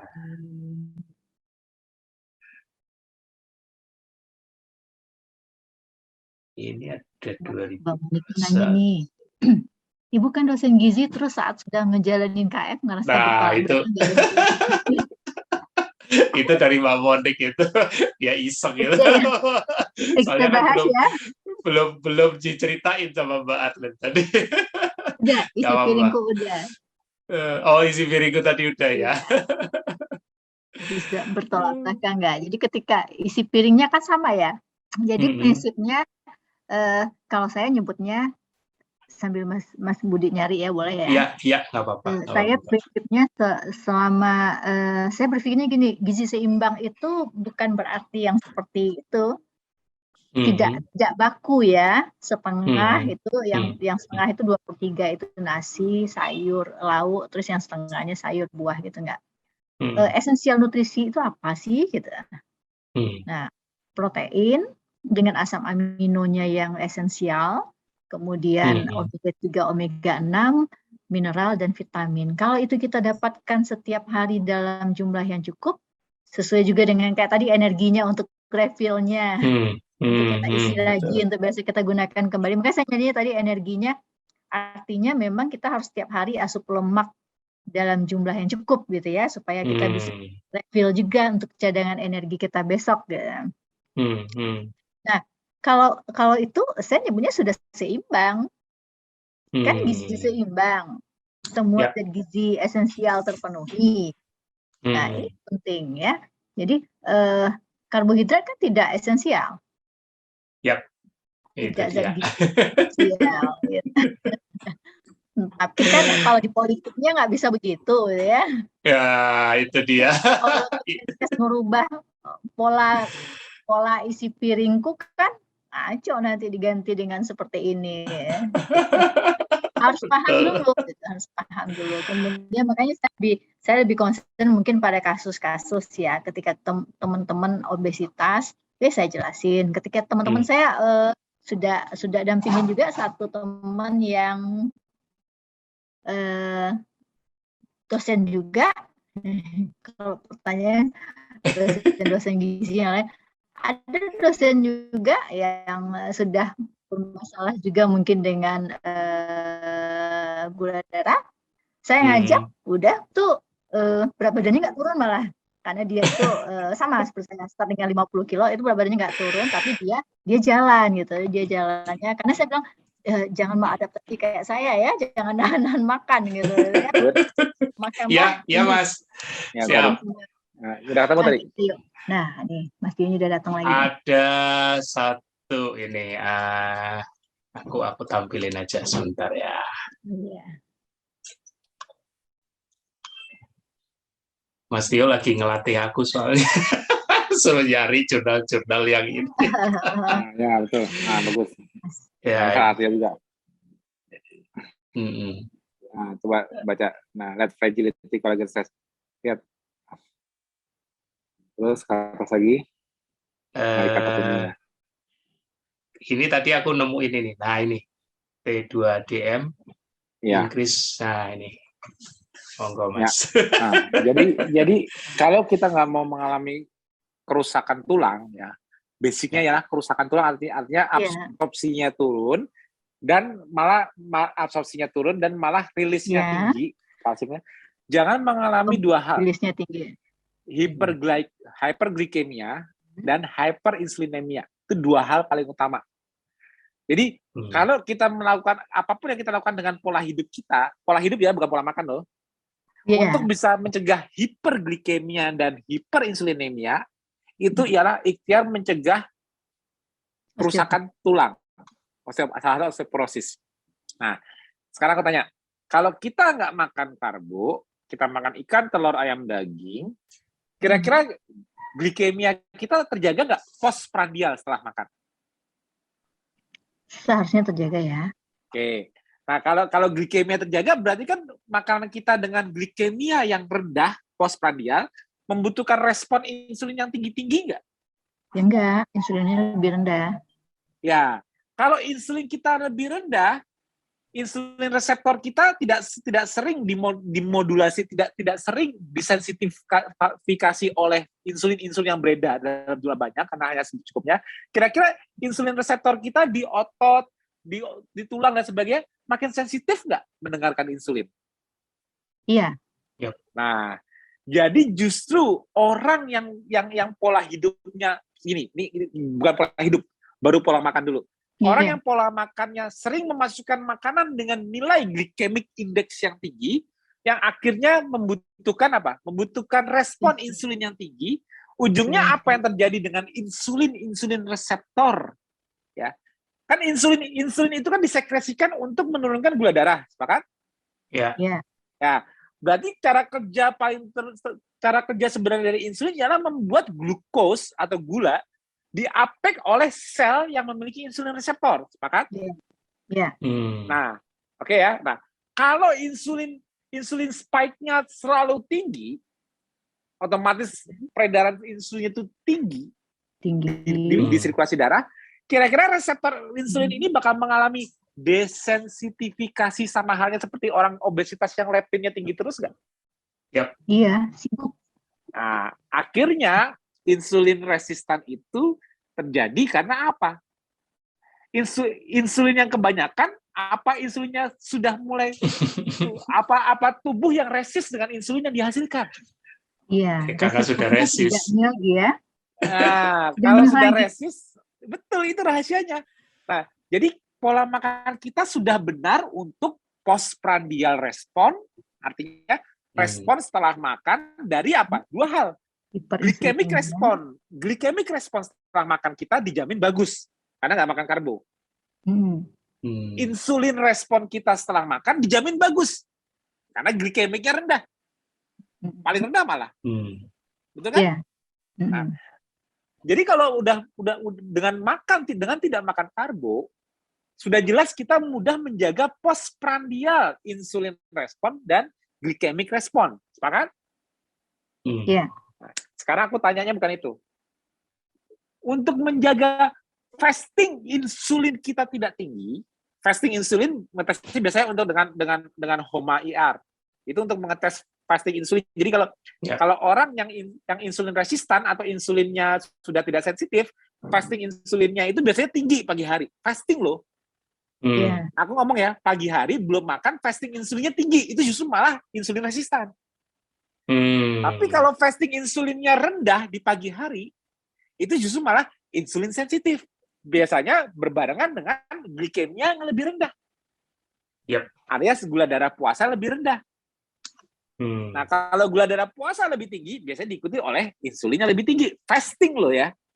Nah, jadi kalau pola makan kita membuat kita mudah menjaga insulin respon kita rendah setelah makan, dan menjaga glikemia respon kita rendah setelah makan, untuk menjaga fastingnya dari makanan apa? Dari sisa harinya. Terpengaruh nggak dengan ini? Paling gampang. Terpengaruh nggak dengan tidur? Sangat. Nah, terpengaruh dengan pikiran, stres atau kemampuan relaksasi? Iya, sangat. Sangat, semuanya terpengaruh. Itu dia. Jadi menjaga postprandial respon dari insulin dan glikemik itu mudah kalau dengan tidak makan karbo. Tapi belum tentu sehat kalau nggak menjaga sisa 2/3 harinya. Kenapa? Aku udah nggak makan karbo. Kenapa gula darah puasaku masih tinggi? Nah, berarti kan itu bukan pertanyaan postprandial, pertanyaan fasting. You know? Nah, itulah begitu kita ngomong fasting glukos, fasting kolesterol, fasting itu ialah mempertanyakan keseimbangan yang dihasilkan setelah tidur. Jadi pengaruhnya ialah dari perilaku kita 24 jam, bukan hanya perilaku makan. Perilaku lainnya pun mempengaruhi hasil dari fasting glukos. Nah, itu rahasianya, Mbak. Aduh, banyak banget ilmunya hari ini. jadi itu kuncinya. Jadi kita memahami apa itu fungsi insulin. Insulin itu fungsinya itu diperhatikan di penerimanya, bukan di sekresinya. Kalau takut di sekresinya kurang, itu berarti kerusakan di pankreas. Yep. Tapi yang kita takutin zaman sekarang justru ialah apa? Kemampuan di penerima insulinnya, sensitif atau tidak, itu yang harus dipikirkan. Kalau sering dibombardir insulin, kira-kira tetap sensitif apa makin tidak sensitif? Itu pertanyaannya. Iya. Itu yang paling penting. Mas Budi, sorry pamit lagi, aku ditelepon angkat dulu. Siap, Mas. Sorry ya, bentar. Ya, jadi makin ini ya Mbak Arlen, jadi makin melek. Sorry, mic-nya tinggal di. Oh iya. Ya, jadi ya, makin jelas. Hah? Makin jelas ya. Makin jelas ya. Bahwa ini sesuai judulnya Mbak Arlen juga sih, bahwa yang namanya diet itu ya bukan hanya sekedar pola makan ya, tapi ya lama-lama ke pola hidup. Diet gitu ya. Jadi pola hidup. Jadi kalau pola hidup jangan cuma ngomongin diet aja gitu. Atau dengan kata lain jangan cuma ngomongin makanan ibaratnya gitu. Nah, jangan ngomong makan sehingga kalau tadi nanyanya itu gimana sih dosen-dosen ya banyak, makanya saya bilang ada yang bilang saya itu kembalilah ke jalan yang benar gitu. Loh, memang sudah benar loh. Badannya mau konfirmasi, badannya Mbak Arlen mau konfirmasi soalnya. Jadi kalau ada yang mau jelasin bisa jelasin gitu. Mas Bud. Iya, ini, Mas. Ya, sorry. Ini kebetulan nih aku ada force of major nih, aku ada panggilan penting. Iya, siap. Tapi masih ada 10 menit nih, Nah, maksudnya gini, aku baru kali ini aja aku izin live. Tapi Mas Budi bantu terusin.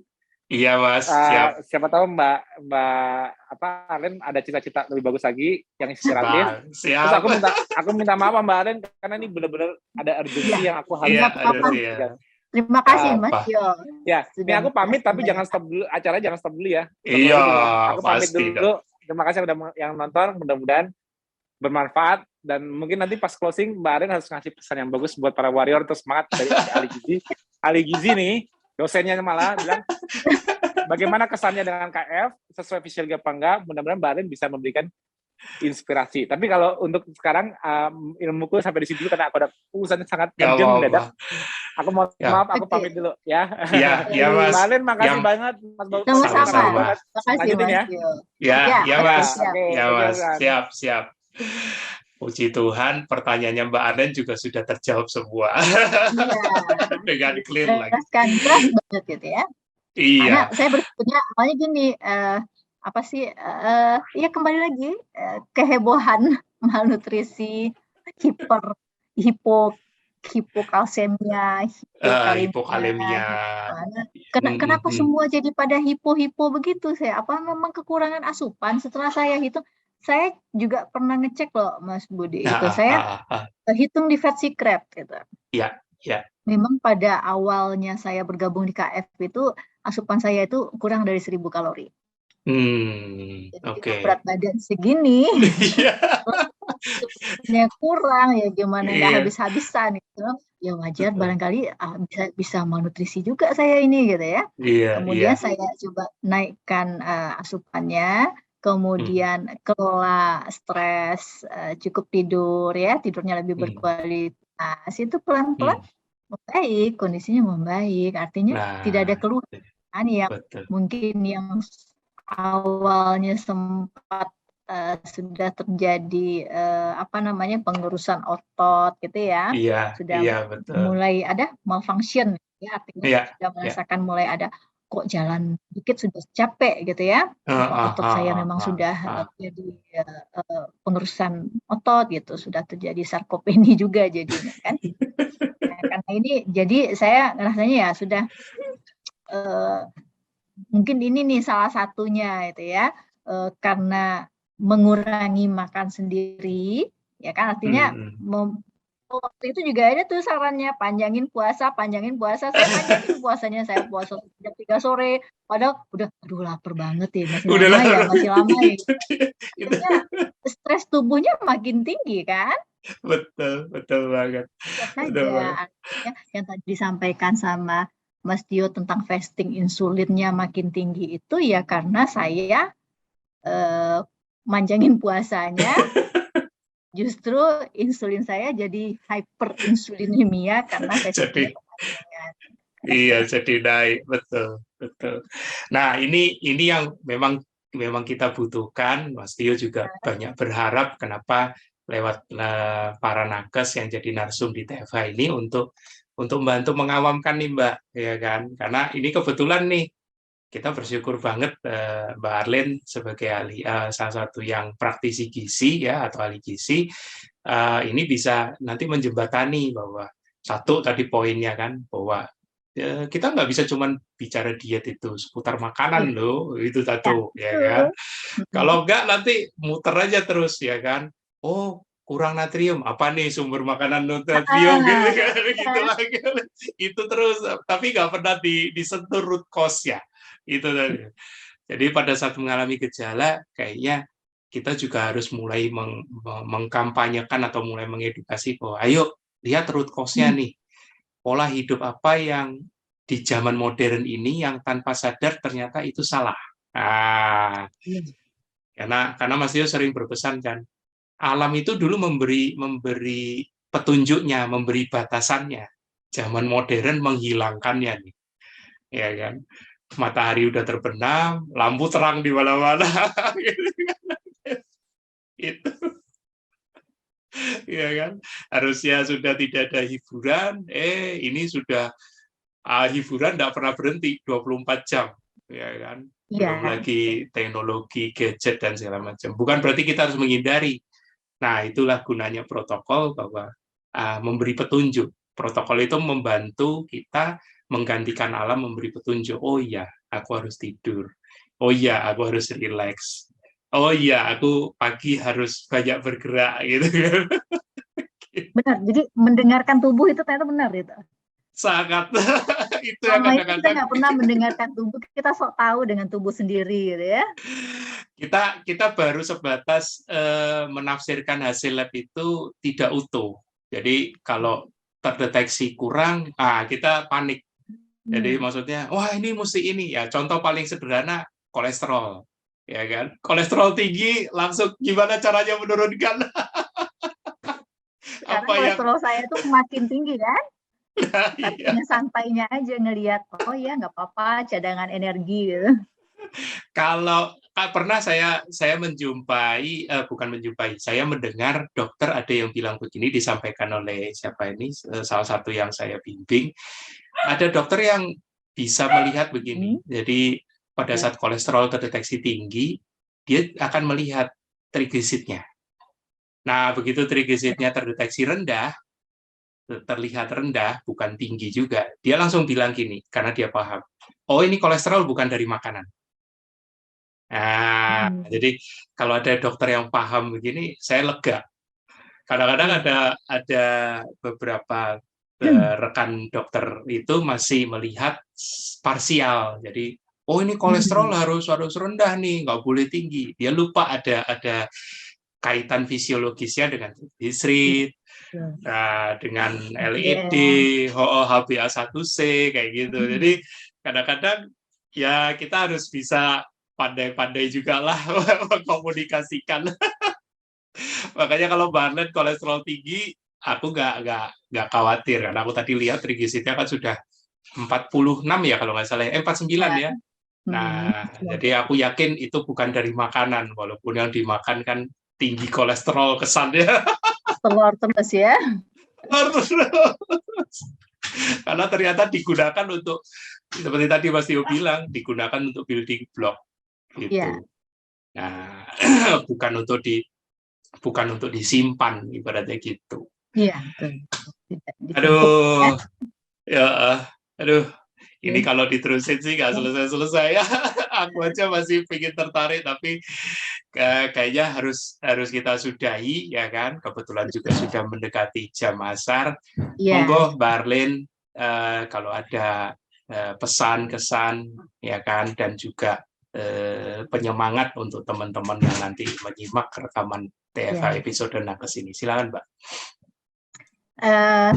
Sebetulnya kalau kesannya mungkin nggak ini ya, pesan-pesannya nggak banyak juga, karena mungkin teman-teman sudah paham betul bahwa 5 pilar itu memang tetap harus jalan seimbang, ya, dan enggak perlu stres. Artinya memang KF itu sudah pola makan yang benar untuk tinggal perbaiki pola hidup yang lain gitu ya, tidur, stres, aktivitasnya gitu ya, itu pola hidup yang lain kita perbaiki juga. Jangan hanya fokus di diet, jangan hanya fokus di makan gitu.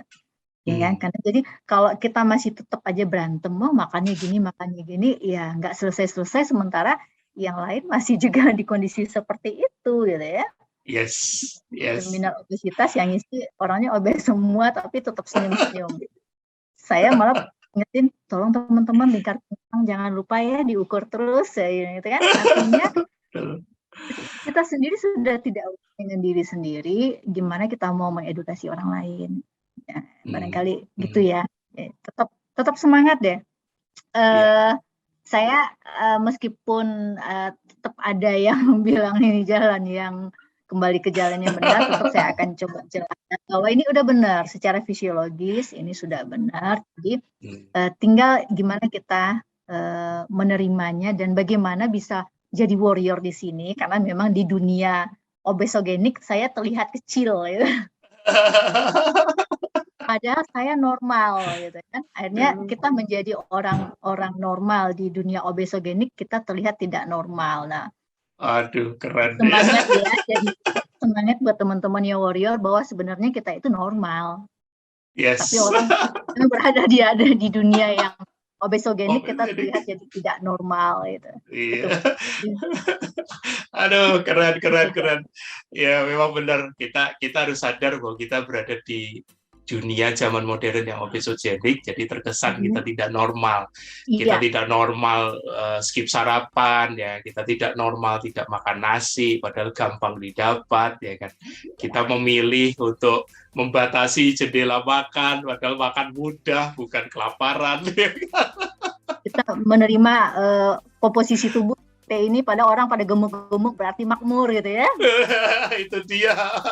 Kalau sudah dengan quote-quote yang di dunia obesogenik, rasanya kok kontra terus. Tidak selesai. Aduh, terima kasih Mbak Arlin ya kan.